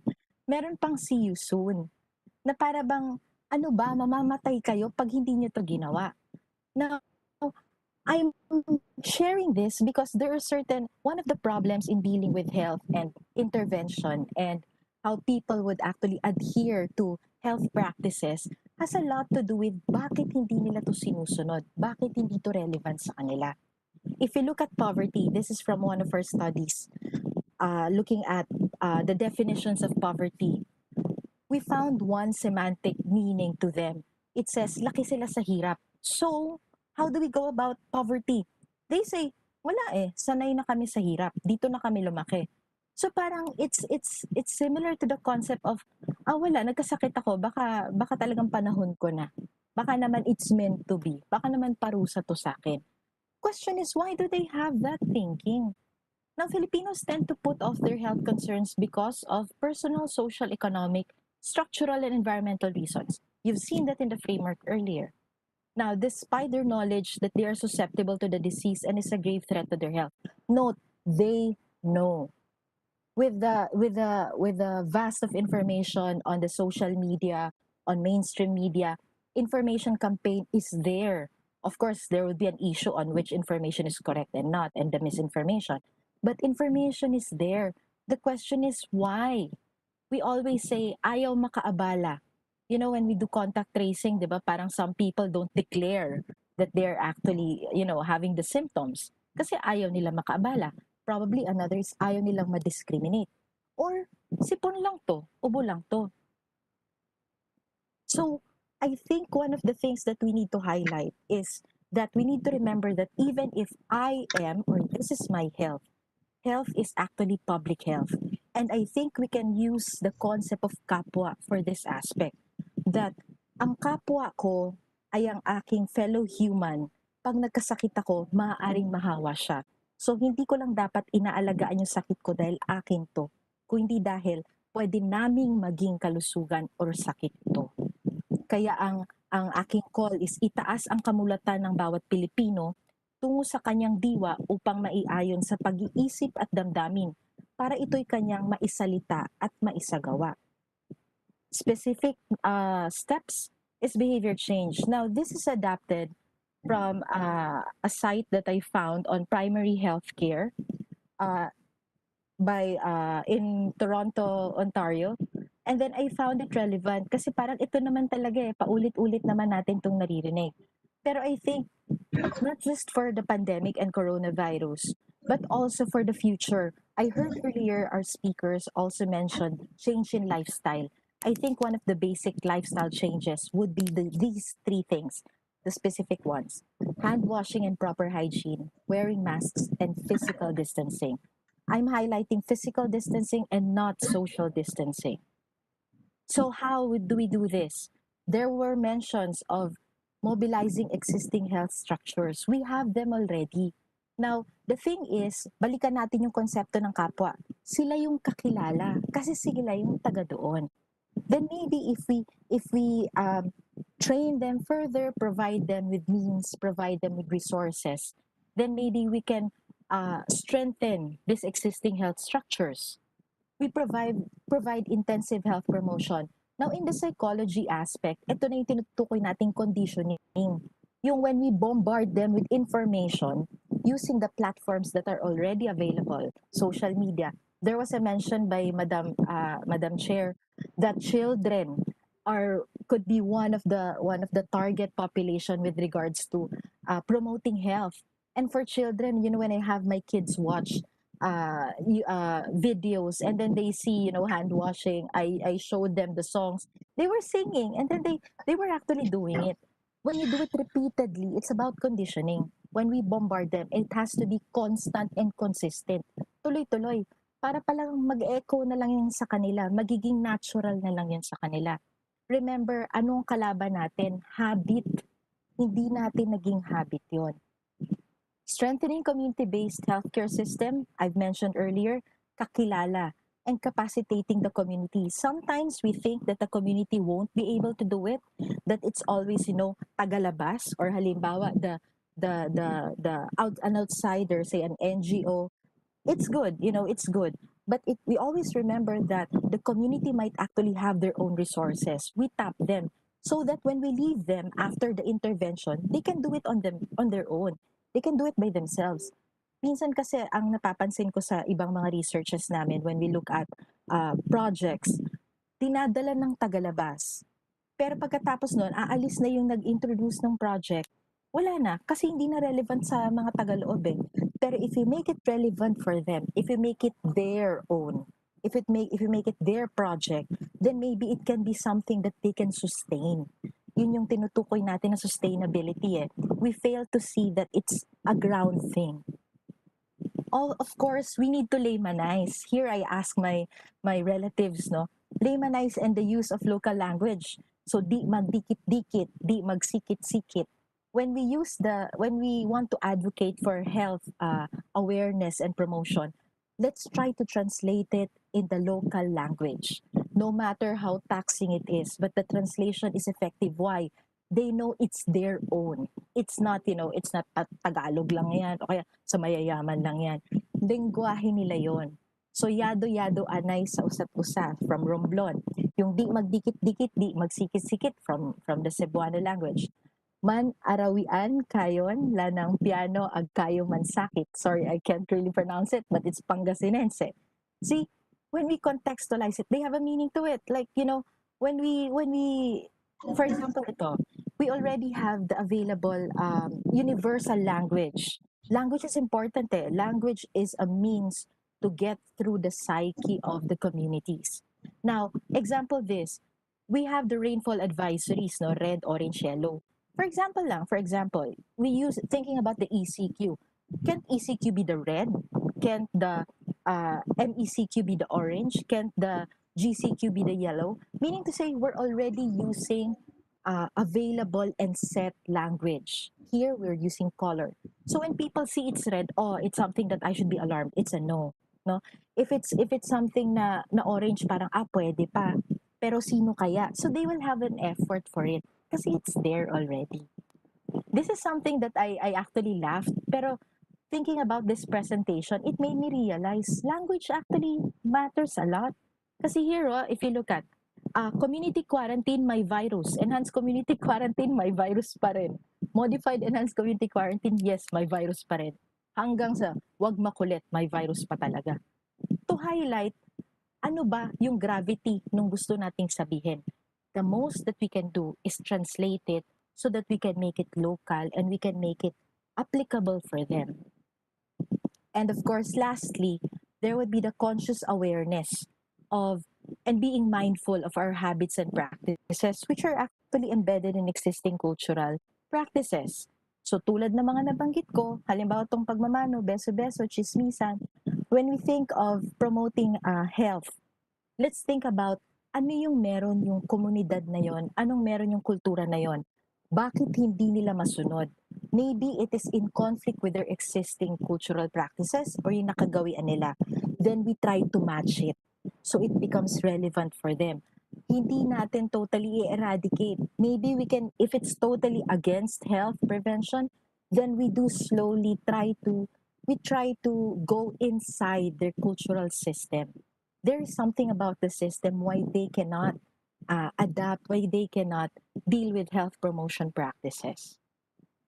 So once again, itaas ang kamulatan ng bawat Pilipino. Papaano tungo sa kanyang diwa, making it relevant for them. Upang maiayon sa pag-iisip at damdamin, they have the information. We just make it relevant for them para isalita at isagawa nila. Kasi pag ang isang tao ginagawa nila yon, yung kapwa sa paligid niya, kaya nang sundin yon. Then it becomes a community effort. It becomes reflected on the national level. Maraming salamat po. Thank you very much, Professor Monsada. That was very, very interesting. And I have questions, but in the interest lang of time, maybe we'll postpone it for another hearing or meeting. But rest assured that your message is well taken. Thank you so much. Thank you. Let's try again to call on the line. Dr. Berba, are you there? Yes po. Not to Can you call hear on me the na? line, but to call on the online. Yes, I can hear you. Okay, go ahead. Okay. So you will run my PowerPoint slides. Can we start? I'm supposed to start talking about the future of infectious diseases in the Philippines. So can you see my slides na ba? Okay. Wala pa.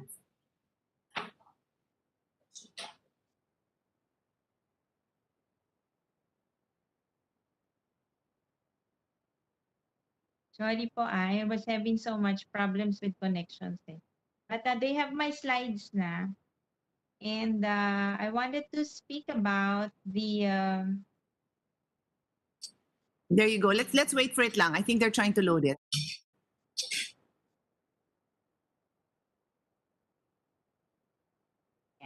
Okay. So first of all, I'd like to really thank you for inviting us here. So next, please.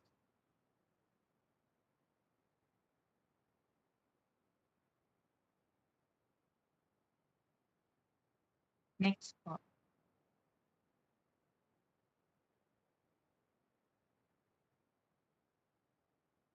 Okay.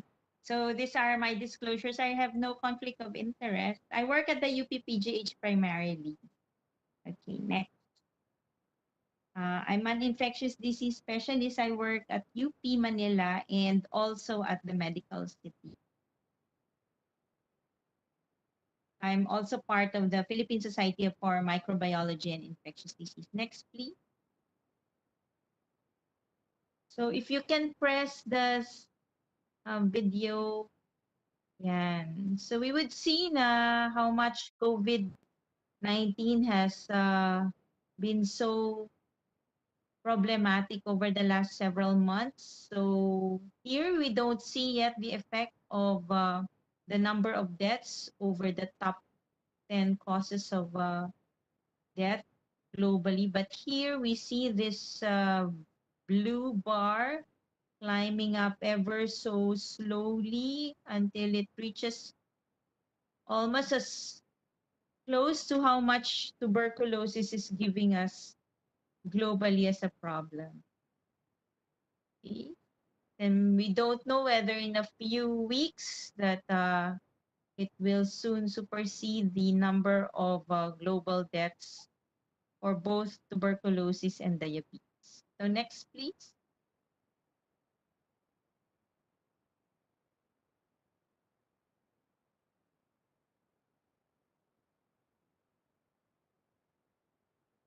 So next po. Is somebody the secretariat or my team? Next slide now, please. Ayan, thank you po.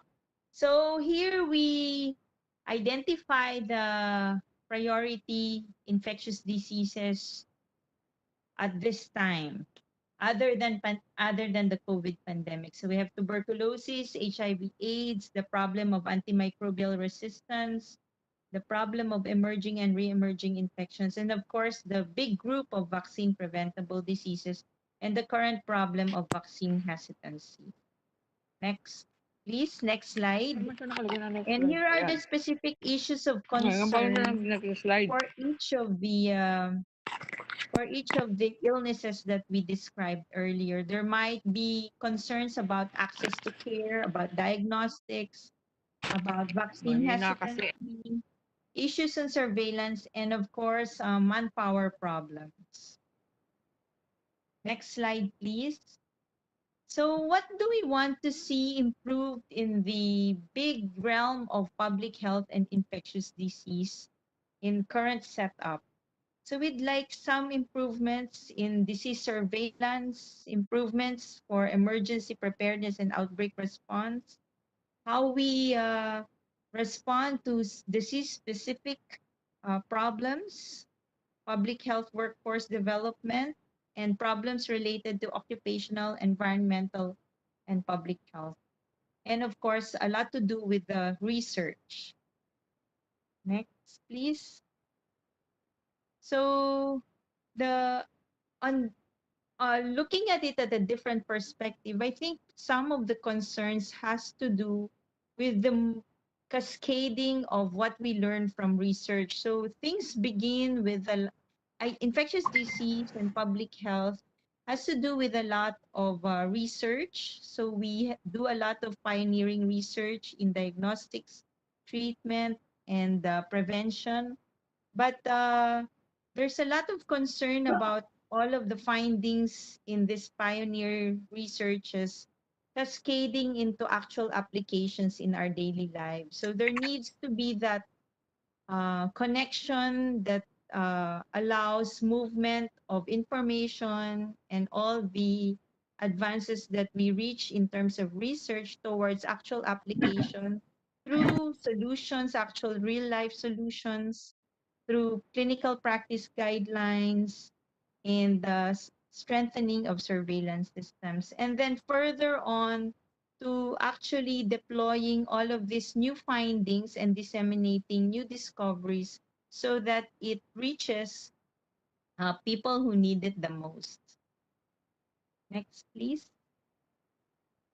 So our proposal, I really only have one proposal, Senator Pia. But this is a very ambitious proposal, and it is to create a National Institute for Infectious Disease. And you would see here that actually it's really to house all of these concerns and problems related and strategies related to a good response for infectious diseases. So the diagrams below show that if we do have the National Institute, a National Public Health Institute or a National Institute for Infectious Diseases, we would be able to house all these concepts and all these strategies under one roof. Next, please. So there's actually, we propose to use the NPHI or the National Public Health Institute model that is used worldwide. And this will allow us to have a strengthened national system to respond to infectious diseases and will significantly save lives, improve outcomes, and reduce not only mortality but morbidity. The exemplary examples of such national public health institutes are, of course, the CDC of the United States, the China CDC, the Public Health Agency of Canada, and even many other countries like the National Institute for Health and Welfare of Finland. There's an next, please. There's an umbrella organization that oversees this, the International Association of National Public Health Institutes, and they're really into creating, developing, connecting, and transforming all of the public health institutes across the world so that there's an overall global increase in health capacity. So the next slide, next please. When I was looking into this, I was actually very, very surprised that we're not part of the long list of countries with existing national institutes for public health. There's now 82 countries. And next, please. And 23 other countries that are all into these national institutes for public health. So maybe it's time that we build our own institute for public health and infectious disease. Next, please. The youngest one, the one that was just launched last year in 2019, is actually the National Center of Infectious Disease in Singapore. And I was able to visit this twice in 2018 and 2019. And it is visiting this very magnificent, actually, 330 bed large, tall edifice that is meant to strengthen Singapore's capability to, to be able to respond quickly, efficiently, and effectively against infectious diseases, as we saw in this COVID pandemic.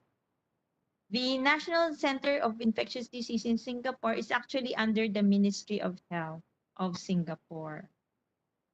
So next, please. There's no one model for the National Institute. So some countries make the National Institute very, very, very large scale, leading all the national efforts and overlooking all the strategies related to the control of infectious disease. Some other countries just have some core missions like just surveillance. Some countries started it in the 1940s, like the United States. And some other countries just recently started it. But the main thing is that these national institutes need to be dynamic, they need to be resilient, they need to be able to adapt to new challenges, and they really should be science-based organizations that are driven by data and evidence. So I think it's really time for our country, next please, to start something that for now we will call, next slide please. For now we will call, maybe the best name might be the National Institute for Infectious Disease, or NIID. And I think the main arms will be discovery and development, meaning research. Next would be application and education. And the third arm will be deployment or dissemination of information that comes from this NIID. Next, please. There's a lot of document that describes the framework and the national attributes of what this national institute should be. And it's listed here. And in the interest of time, I won't go into that. Just that it's very important that the institute has a national scope. So it's not just the city or it's not just the university, but it serves the whole Filipino people and our country. And it has national recognition. Next. Next, please. Our proposed specific functions of the NIID will really be to fill in the gaps in existing functions. So we don't want to reinvent the wheel. We know that the DOH is really doing a good job. The RITM is there. There's the National Institutes of Health. And there are many other existing infectious disease and slash public health centers. And we'd like to just harmonize what everybody is doing and fill in the gaps. So the list here we put here in this slide are things that we think there might be space for improvement and some tweaking so that when the next pandemic comes, we're more ready to respond in a more efficient manner. Next, please. So our proposed organization, as I said, is that there should be no duplication of tasks and responsibilities, but definitely clearer accountabilities, some check and balance. So for example, if there's a group, I think the main reason why I'd like to pursue this is that there would be some check and balance. It's not just the Department of Health that's leading us, but there's another group who will be leading and guiding the whole process of our responses. For example, for outbreak control or management and control of specific infectious diseases. This will allow optimization of collaboration and also harmonize expertise and existing strengths. We think that the NIID for now will be under the National Institutes of Health under the UP Manila. And this will also make possible the presence of academic partnership among all the centers in the Philippines right now that work on infectious disease. It's really just the National Institutes of Health which will probably be able to give us the academic partnership that is needed and looked for by other partners across the world. So next please, what can the NIID add to the current setup? So next slide please. Other countries, the National Public Health Institutes usually lead in the national efforts. So when there's an outbreak, they're the first ones to respond. They lead in disease surveillance. They guide how laboratory services should be. They give input to health programs and how workforce should be developed and where research should be prioritized. So this is the gaps that we were talking about of what NIID can do to our current Philippine setup. Next, please. In other countries, these kinds of institutes also allow governments to be able to address and assess threats to current government setups and programs. And it also allows the development of very strong and robust scientific evidence-based policies and strategies. So the presence of public health institutes, national public health institutes, foster evidence-based approaches, which are necessary so that government policies are uh, based more on scientific evidence rather than on politics. The initial steps that we'd like to take next, please. If we were going to start off, sabi nga nila, ngayong may COVID pandemic, dapat iniisip na natin how to be able to cope with the next pandemic. So we should start these initial steps. And we think we would like to start off with mapping out the stakeholders, what's there and what needs to be done, develop a strategic policy and plan that will be aligned towards what needs to be done, the priorities, determine if any policy changes needs to happen, and create a sustainability plan. If we need technical expertise, again, there's all this global collaboration that we can seek for. So this is about working together where if we set up this NIID, will not reinvent the wheel.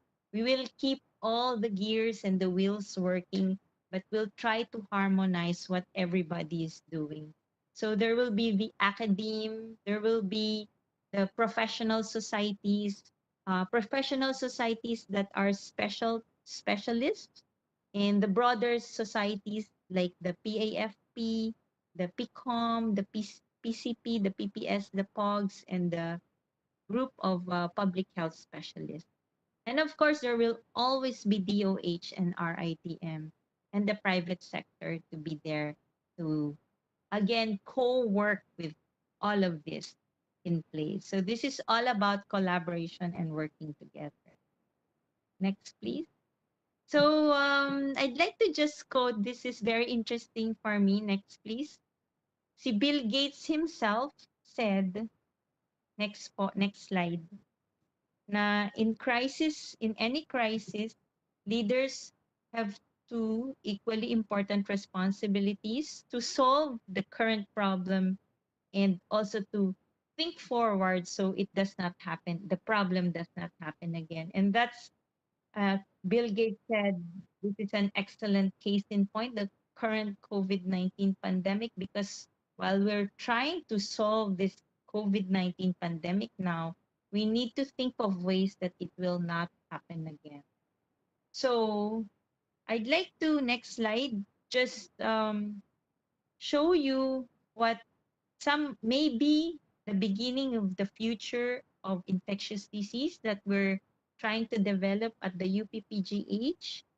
We're trying to build a bayanihan na. We're calling bayanihan na. Yun yung title ng isolation complex. Next, please. This is a private-public partnership.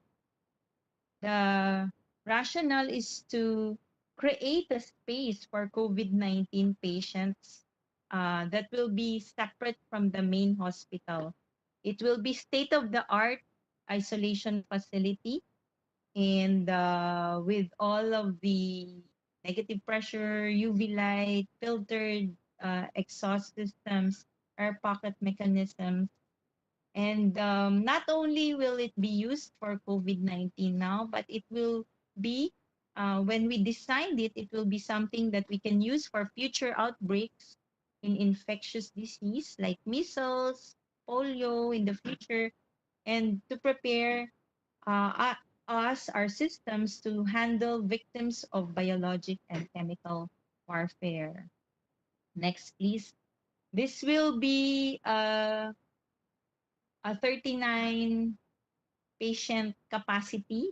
So 9 ICU beds and 30 regular beds. It will look something like this. Next, please. So may maliit pong kalye between the OPD and the main hospital. So it's like putting a Lego work there. Parang ipapatong siya sa kalye muna. And it will be good for 3 to 4 years. So it will answer our needs and maybe the start of the future infectious disease institute. Next, please. So aerial view would look something like this. It will be matched to the space of the kalye, no? So street, kaya pahaba po siya. But it will be state of the art. Next, please. So the nurses' stations will be computerized systems. There will be mechanisms to see patients from inside. Next. And the beds. Next, please. Because of the space limitation, this was very precisely calculated, the bed spaces in between. But it will meet the requirements, the international requirements for isolation facilities. Next, please.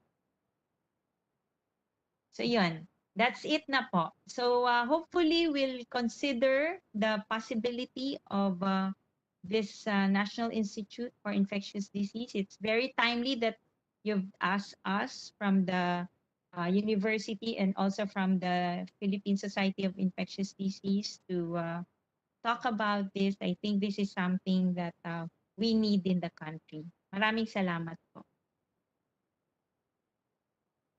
Thank you very much, Dr. Burba. Just a quick response. Actually, in the presentations that I give outside of this hearing for the committee to explain the work of the committee, I always use a slide of Bill Gates and an article that shows that Taiwan is already preparing for the next pandemic. So that's really our objective in this committee to use futures thinking and prepare. Like I said nga, of course, we have to start somewhere, and that somewhere is now. But it's really intended for the preparation of the future. And the second point I wanted to mention is that there are bills on the creation of a CDC type of, well, it's called the CDC actually. I don't know if you have copies of that, but I can ask my team to check with you because I'd like to align those bills with your recommendations also. So I'll just ask my team to get in touch with you. Thank you very Thank much you for very your time. much po. Yes, and for your patience logging on. Thank you you. very much. Okay, our next speaker is Dr. Eileen Espina. She will speak on the Filipino health sociology, health behaviors based on social determinants. So she's a family medicine specialist. And Doctora, the floor is yours. Good afternoon, Senator. Hello. Can I be allowed to share screen, please? I sent my slides po earlier to your staff, to the Yes. email. Oo. Para po, kung pwede sila na lang po ang mag-share. Um, can somebody take care of the slides? You have it? Pwede naman ma'am, ako na lang po. Anyway, there. Is that you? Ikaw na? Opo. Ikaw na yan. Okay, sige, sure. Whatever works. Nakikita na po? Is my slides, ano na po? Nakikita na siya visible on the screen? Yes, we can see it. Okay, so good afternoon po sa ating lahat. At I would like to thank the good senator for the invitation to be part of this joint public hearing of the Committee on Sustainable Development Goals, Innovation and Futures Thinking and the Committee on Health and Demography. Ako po ay si Eileen Espina. Ako po ay isang family physician by training and a public health practitioner for the better part of my almost 25 years of medical practice. Para po sa hindi pamilyar sa aming specialty ng family and community medicine, it is a field of medicine that specializes in the care of families using a patient-centered, family-focused, community-oriented approach. And we pride ourselves in saying that we do not treat diseases, but we take care of people from womb to tomb. We are a recognized specialty in the Philippines by the Department of Health, PRC, PhilHealth, and the PMA. So my task this afternoon is to share our how we view health behavior and how it is shaped by the social determinants of health and disease. So social determinants as defined are the conditions in which we are born into. Ito po yung kung saan tayo ipinanganak, saan tayo lumaki, saan tayo nagkamulat, saan tayo nagkaisip, where we work, age, and eventually die. And these social determinants play a very big role po in health outcomes. Yung nakikita po natin na health outcomes, the diseases, is just the tip of the iceberg. Because actually, if you look at it, it is a product po of an interplay between a lot of factors. Okay, so yung health determinants po natin, as shown in this pie chart, napakalaki po ng role ng health behavior. It accounts for 30%. Access to clinical care is only responsible for 10%. The physical environment, another 10%. Our genetic makeup and biology, 10%. And social and economic factors at 40%. So as mentioned po in the previous slide, health does not begin in the doctor's office. In my experience po, when I consult a patient in the clinic, pag isa lang po ang pasyenteng nasa harap ko, pero actually po, dala-dala po niya ang maraming bagay. We are seeing in one patient actually his family history, ang entire genetic lineage po niya, no? The heredofamilial diseases nila, kung saan po siya nakatira, saan po siya nagtatrabaho, ano po yung mga health beliefs na nag-shape ng kanyang health-seeking behavior. For example po sa panahon ngayon ng COVID, sinabi po ng ating good speaker from UP Diliman na a common symptom like cough or fever, pwede po siyang hindi pansinin, no? So, sometimes we see a patient in our clinic na 5 araw na pong may nararamdaman. So, it was ingrained in us early on in our training that we have to determine ano po ang rason kung bakit po ang pasyente nagpapatingin. Patients do not seek medical care because of the illness per se, but rather it is the anxiety caused by the illness that pushes the person to seek medical care. It is what we call as the emotionally critical misperception, which we must be able to correctly identify because a lot of the treatment plan is hinged upon it. It's very important for us doctors to understand where our patients are coming from. Their health behavior reflects the interplay between them and the contextual factors or the conditions that he is currently in. These health behaviors is a reflection of what he has experienced and is an embodiment of the biopsychosocial factors uh, that has shaped the way he's thinking. So, ito pong sinatawag nating health literacy, hindi po ibig sabihin na kung nakapagtapos kayo ng kolehiyo, literate na po kayo sa health. Minsan po maraming technical jargons ang health. So, dapat po kami ring mga doktor, we should be careful and we should be mindful when talking to our patients, fully respectful kung ano po dapat ang pag-relay namin po when we do health education so that pareho po ang understanding namin ng pasyente. We also have to honor their health practices, which has been defined by sociocultural norms and their religious beliefs. And it has also been shaped and influenced by their experiences with the healthcare system. A lot of our health practices and health-seeking behavior are learned in our family of orientation, kung saan po tayo pinanganak at namulat. These health practices are usually pinamana pa po. It's a multi-generational thing, and as previously mentioned, it is a communal experience. So dapat po maintindihan po natin yun as doctors. So in this pandemic, it was mentioned po that behavior was the hardest thing to manage. Biology was the easiest part. Marami na po tayong alam about COVID, no? Pero ang behavior po talaga, no, nakikita natin and we hear it in many forums and communication platforms na kaya daw mataas ang kaso natin ng COVID kasi pasaway ang Pinoy. Pero bakit po pasaway? Kailangan po kasi nating maintindihan kung bakit po naging ganon. For example, sinasabi po natin, kailangan maghugas ng kamay. Meron po ba silang tubig at sabon sa kanilang bahay? Wearing a mask, where will they get the mask? How will they throw the mask? So, kailangan pong tingnan po natin yung kabuuan na yun. Hindi po siya dapat isang one-track mind lang po, kundi dapat titingnan po natin yung buong sistema. It should be a systemic approach. Okay? So, I am not making any excuses, but we have to understand po the home conditions. I fully believe that the home is the real health frontline. It is in our families where we are first introduced to the concepts of health and disease. And all our actions are influenced by the practices that we see in our homes.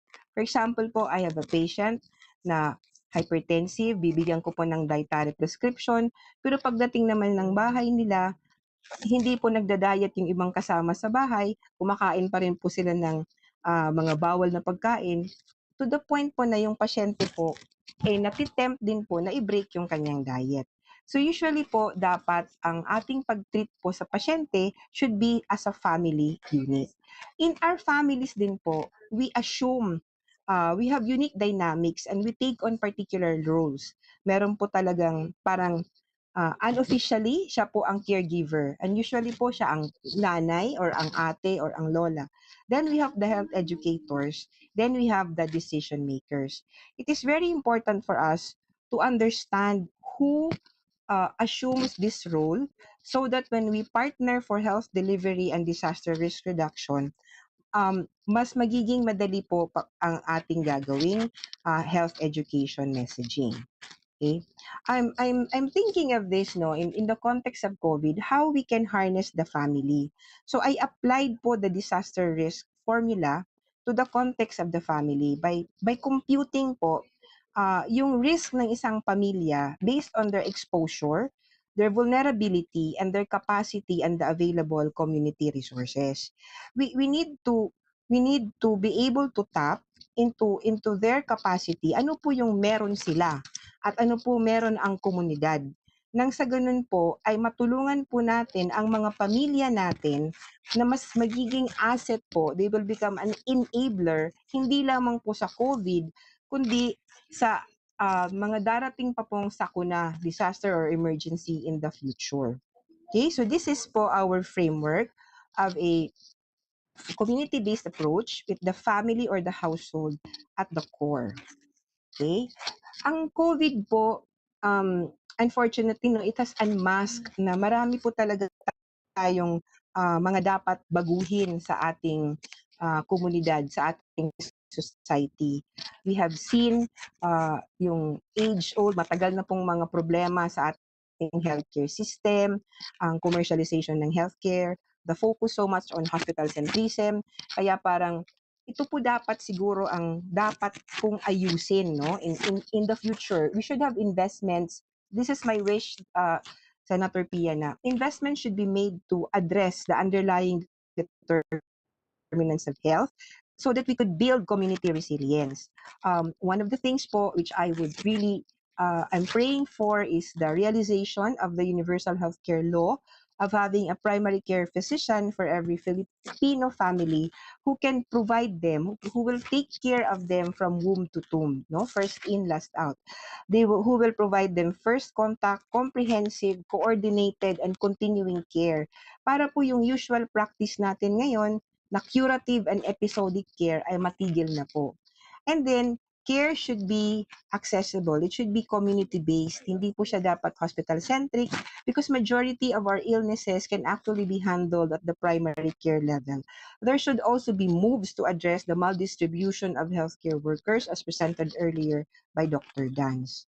Ito po yung tools that I am foreseeing that will be seen in the new normal.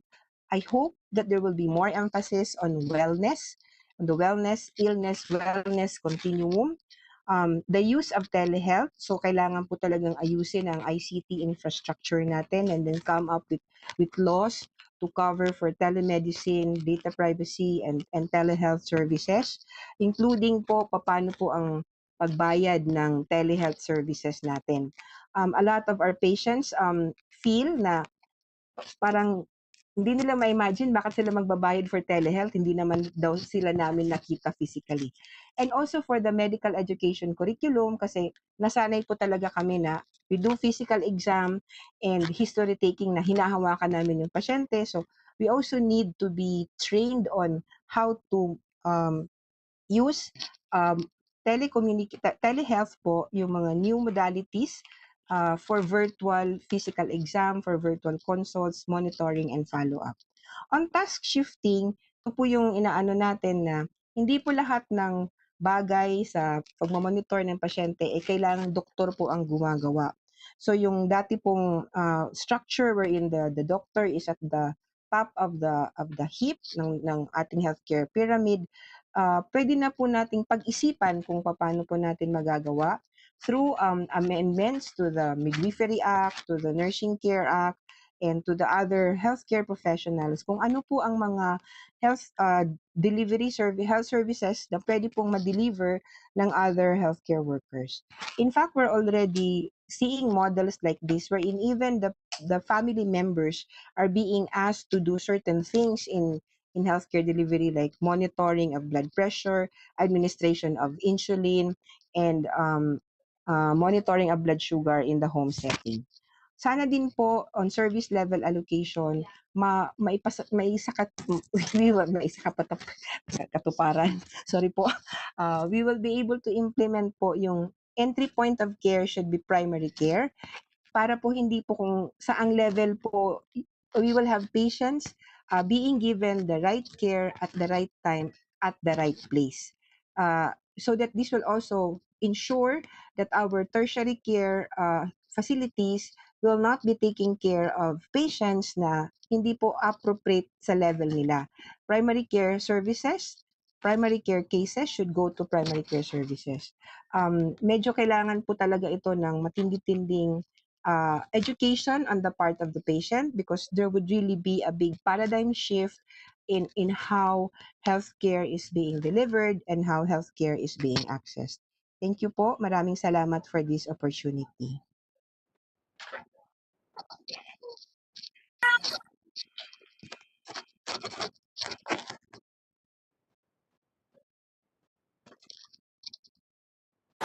Thank you very much, Doctora.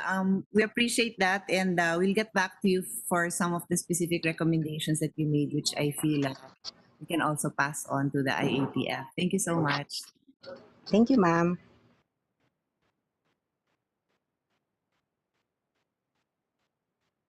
So our next speaker is Dr. JJ Hermar. She's a clinical associate professor for OB-GYN department in the University of the Philippines. So Dr. JJ, you have the floor. Okay, Welcome. thanks.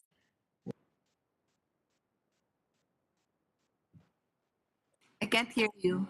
I'm on mute. They have There. to. Yeah, they unmuted you now. You have Okay, slides. there. Hi. So, good afternoon, Senator Pia, and thank you for this opportunity to present our plans for the UP College of Medicine Clinical Simulation Center. Our students prepared a video. I will just show that, and then I will supplement with a very short PowerPoint presentation. So, can we show the video? I sent it early on. Can I ask the team to show the video? Yes, are you on it? There you go. Okay.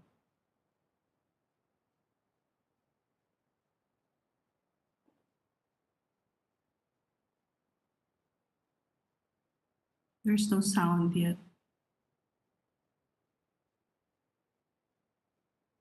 No sound. May sound yan. Oo. Lang.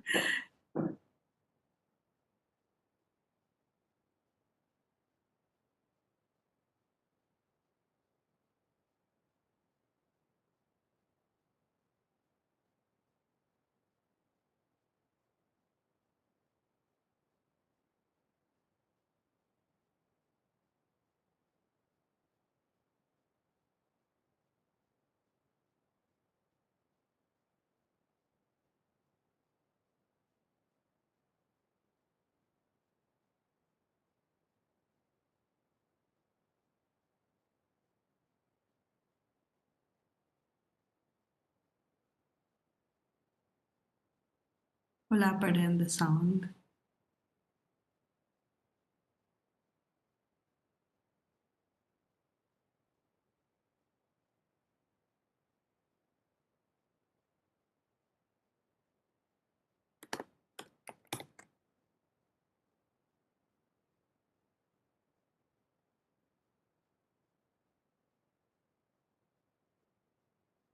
I think they weren't able to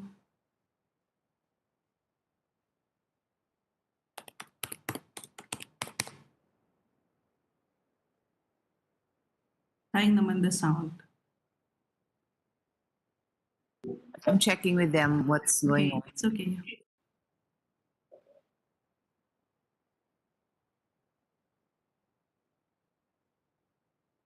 If you want, I can share mine and then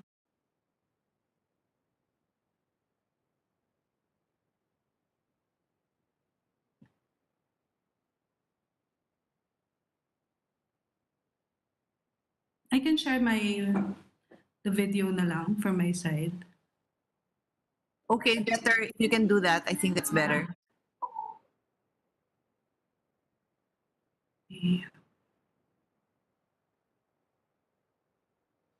At the end of the last century, multiple reports from the World Health Organization have reported on persistent gaps in healthcare quality and safety across the world.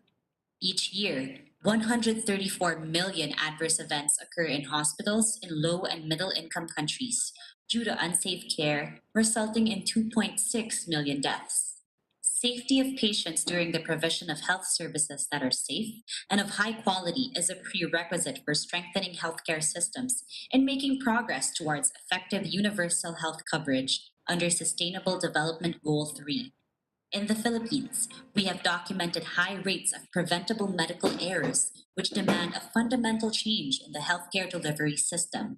Simulation in healthcare creates a safe learning environment that allows researchers and practitioners to test new clinical processes and enhance individual and team skills before encountering patients.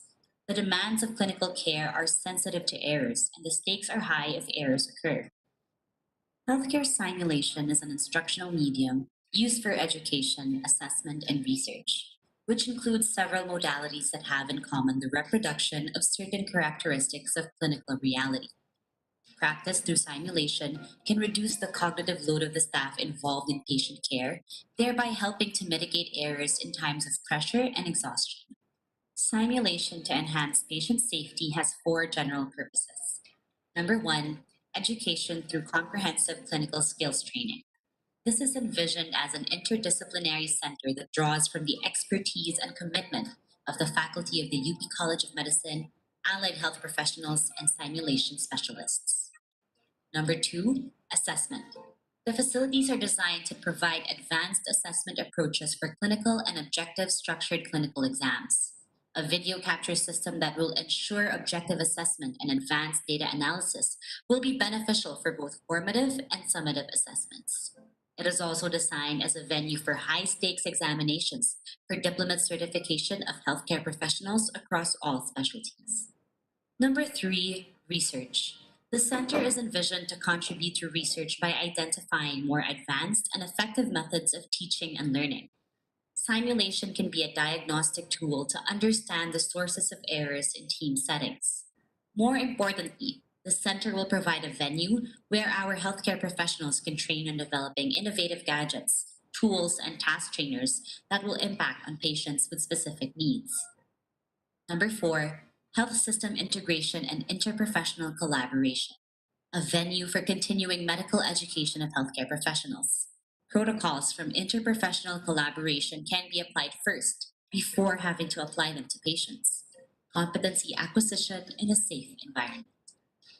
Individual dynamic medical management exercises may include high fidelity simulations that utilize anatomically accurate mannequins and vital sign monitors with graphically real images on screen. Behaviorally trained standardized patients with task trainers also facilitate an unfolding, realistic scenario. Patient safety may also be enhanced through full scenario team management, in which a human patient simulator and fully simulated care environment, such as entire operating rooms or emergency department bays, are utilized. Training using virtual computer based simulation is critical for disaster management, including pandemic response. Simulations improve patient safety by allowing physicians to become better trained without putting patients at risk, and importantly, by providing protected time for reflection and debriefing, where most of the learning takes place. The simulation needs to feel real enough for participants to be able to suspend their disbelief, enabling them to feel, think, and act much as they would in a real scenario. This also enables behaviorally appropriate actions. A simulation based training curriculum for pediatric residents using high fidelity models was associated with increases in performance of basic clinical procedural skills, such as bag mask ventilation, venipuncture, peripheral venous catheter placement, and lumbar puncture.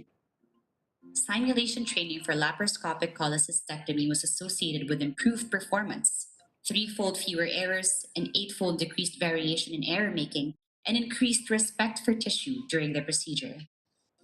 A workshop that used simulation exercises for common obstetric emergencies, like shoulder dystocia, postpartum hemorrhage, eclampsia, delivery of twins, breech presentation, adult resuscitation, and neonatal resuscitation showed that there was a statistically significant decrease in the rate of births with poor Apgar scores and hypoxic ischemic encephalopathy. A prospective before-after study examined resuscitation outcomes after implementation of the STEPS team building program, coupled with simulation. This study reported several improvements in communication, as well as reductions in time to computed tomography, intubation, and the operating room. In March of 2020, the coronavirus disease pandemic forced medical schools in the Philippines to stop face-to-face learning activities and abruptly shift to an online curriculum. Those in the clinical rotations were removed from direct patient care.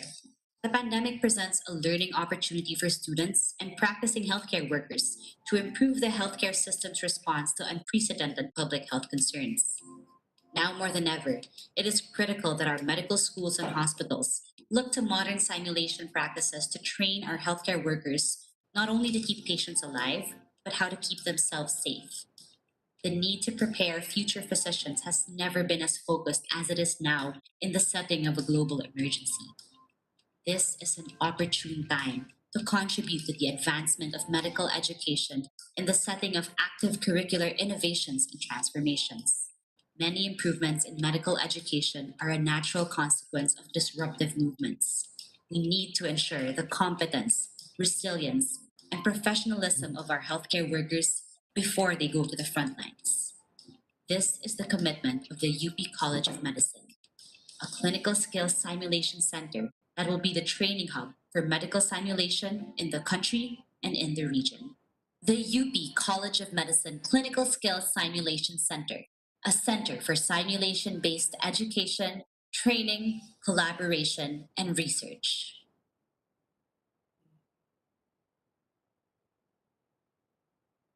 Okay, so I will now show you I'll just give you a short PowerPoint presentation on, okay, here it goes. Okay, just to supplement the video.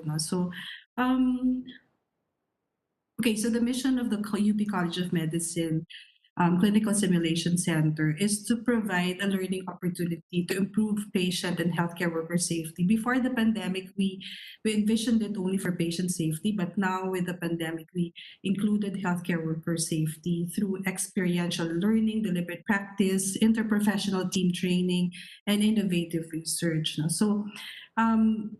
We have to provide comprehensive clinical skills training. Traditionally, we were taught with learning by doing, or see one, do one approach. So we used to teach, that's how we learned also.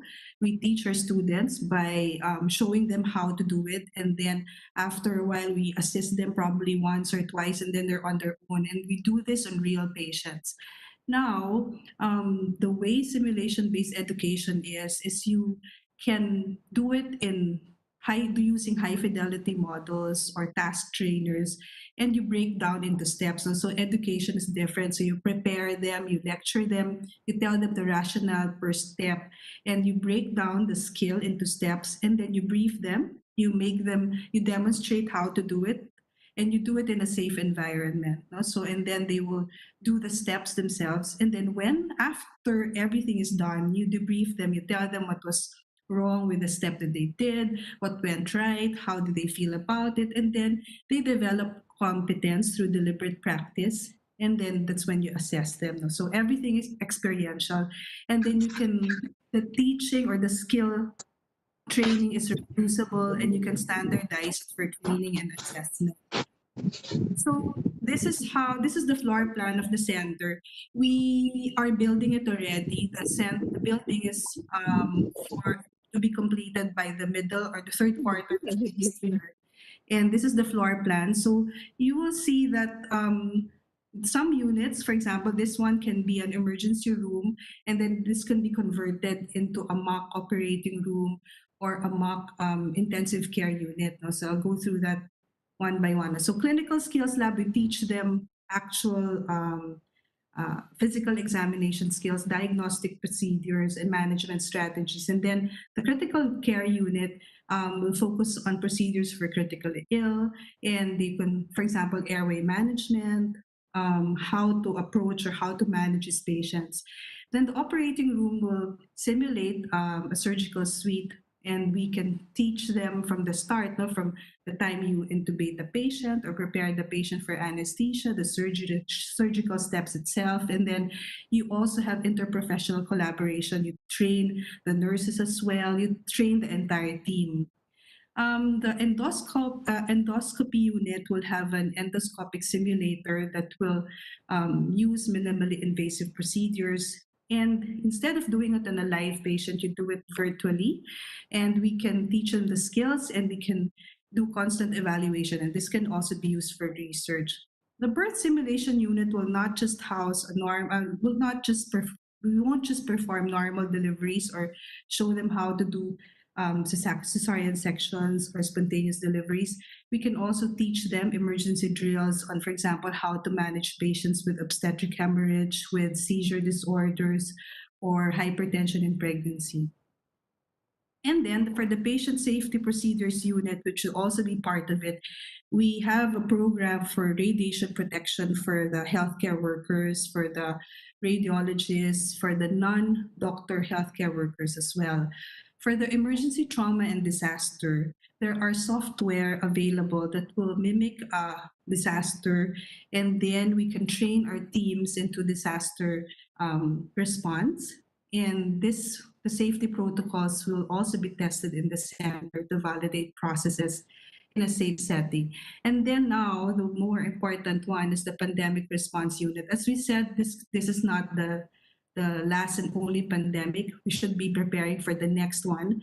And this will include like donning and doffing, how, for example, you will handle a patient for surgery who's COVID positive, from the transport to the induction of anesthesia, the surgical steps, until you care for her in the recovery room. So these are just the examples of the trainers that you've seen in the video, no? But there are high fidelity simulators, there are task trainers, simpler, and then we also have virtual reality simulators. And this is the rendering of the center. As I've said, the suites can be converted into an ICU, an ER, an operating room. Okay, and then this one will show you, like, for example, how it's done, that the faculty is behind this glass wall, and then you can see that as the students are performing the task, we videotape them, and then after we show them step by step what they did right, what they did wrong, and so you are able to debrief and give them feedback. And then it's used for assessment as well. So now what we do is we observe their skill in real time handling a patient. But this one, the objective assessment, can be done in a safe environment. And this is not only done for medical students, you can do this for high stakes exam, meaning for diplomate certification, for subspecialty board certification as well. So this is the other level. So the one I showed you earlier is in one level of the building, and this is on this another level where we plan to do assessment. So the student can see what's going on, or what the case is, or the clinical scenario, before she enters the room, and then she enters with either a high fidelity model or a standardized patient. A standardized patient is an actor that you train to mimic or to have a disease and to react to the student accordingly. Depending on what the student will do, then he will react accordingly. Okay, then while doing that, the faculty is here behind to assess what's going on, and she can evaluate the student. No? Okay, then in terms of research, it could be a diagnostic tool to understand the sources of errors in team settings. And we plan to make it a center where we can collaborate with other universities and not only in the Philippines, but also in the region. So it can be a venue where we can test innovative gadgets, tools, and even local task trainers. Or we plan that in the future we are able to make our own task trainers, our own simulators that will be relevant to the Philippine setting. So, and then it's also an area where we can provide a venue for healthcare professionals to interact, and we can have competency acquisition across professions. So not only among doctors but among nurses, nurse assistants, midwives, no, in a safe environment. Okay, so moving forward, we plan to be accredited by the Society of Simulation and Healthcare so that we are recognized not only in the Philippines but in the region as well. So we plan to provide basic courses, introduce new programs into the curriculum of our university and also across disciplines in other universities. We also plan to provide curriculum development for other universities and centers here and in Asia. And then we plan to collaborate with other centers for simulation-based education in healthcare. So what we plan to be in the future is really a national and even a regional center for simulation-based education, training, collaboration, and research. Thank you again for this opportunity, Senator Cayetano. Thank you. I didn't realize that it's meant to be a simulation training center open to not just UP, ano pala, not just UP students. Yes. Yeah. Yes, because we plan to be a national center for training also, and also to provide specialty assessment for structured assessment for other disciplines as well, and it's not limited to just the UP. Right, right. Okay. Sige, this is exactly what I'm looking for in terms of the future of health because nga, this is what we need to do now to Yes. prepare and, do use whatever resources are available out there in the world to bring ourselves up to speed. Everybody praises the Filipinos for the human resource, for their talent, for their sipag and all that. But, if you can elevate that by using resources available elsewhere, I think that's really what we need to do. Yes. So yeah, that's for a layman like me, that's more than enough information. I'd be interested in the cost. That's not a concern per se of this committee, but it happens that I do chair the hearings and I will defend the budget. Not on health though, on education. Yes. So to that extent, UP's budget is there in the Committee on Education, on the Committee on Finance budget of Education. And so since this is technically a UP budget, that is something that concerns me in my other when I wear my other hat. So I don't know if you have those figures in mind, but do you have those figures off the top? Yeah. It's in the I sent the capsule. It includes the budget. So, yeah, it's there. Okay.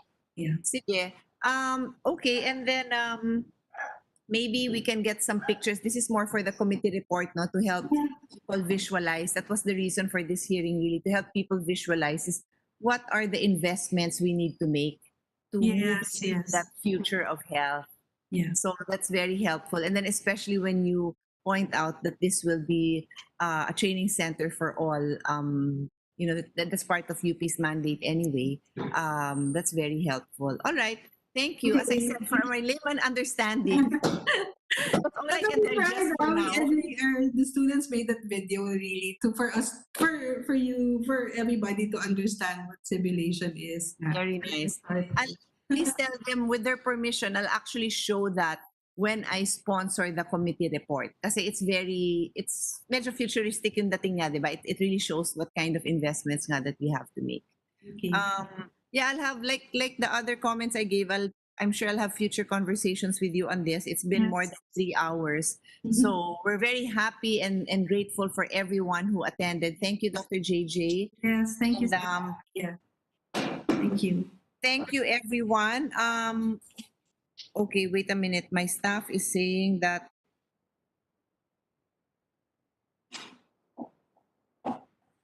Okay. Yes, let me just acknowledge other resource person who are here. They're not speaking today, but I asked them to attend so that we can have, as our one of the first speakers we had early on said that it's so important because only 20% of the health issues are within the immediate realm of the health departments or the health agencies. The other 80% happen outside. That's why I felt it's very important that these other agencies, other representatives are here. So we do have representatives from the National Nutrition Council, Executive Director Azucena Dayanghirang, from UP Manila, Dr.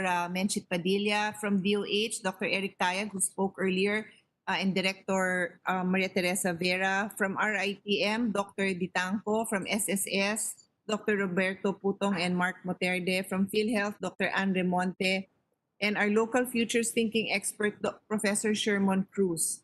And of course, we have our representatives from DAP, Dr. Lizan Kalina, and from Department of Agriculture, USEC, Rodolfo Vicera, from FDA, Director General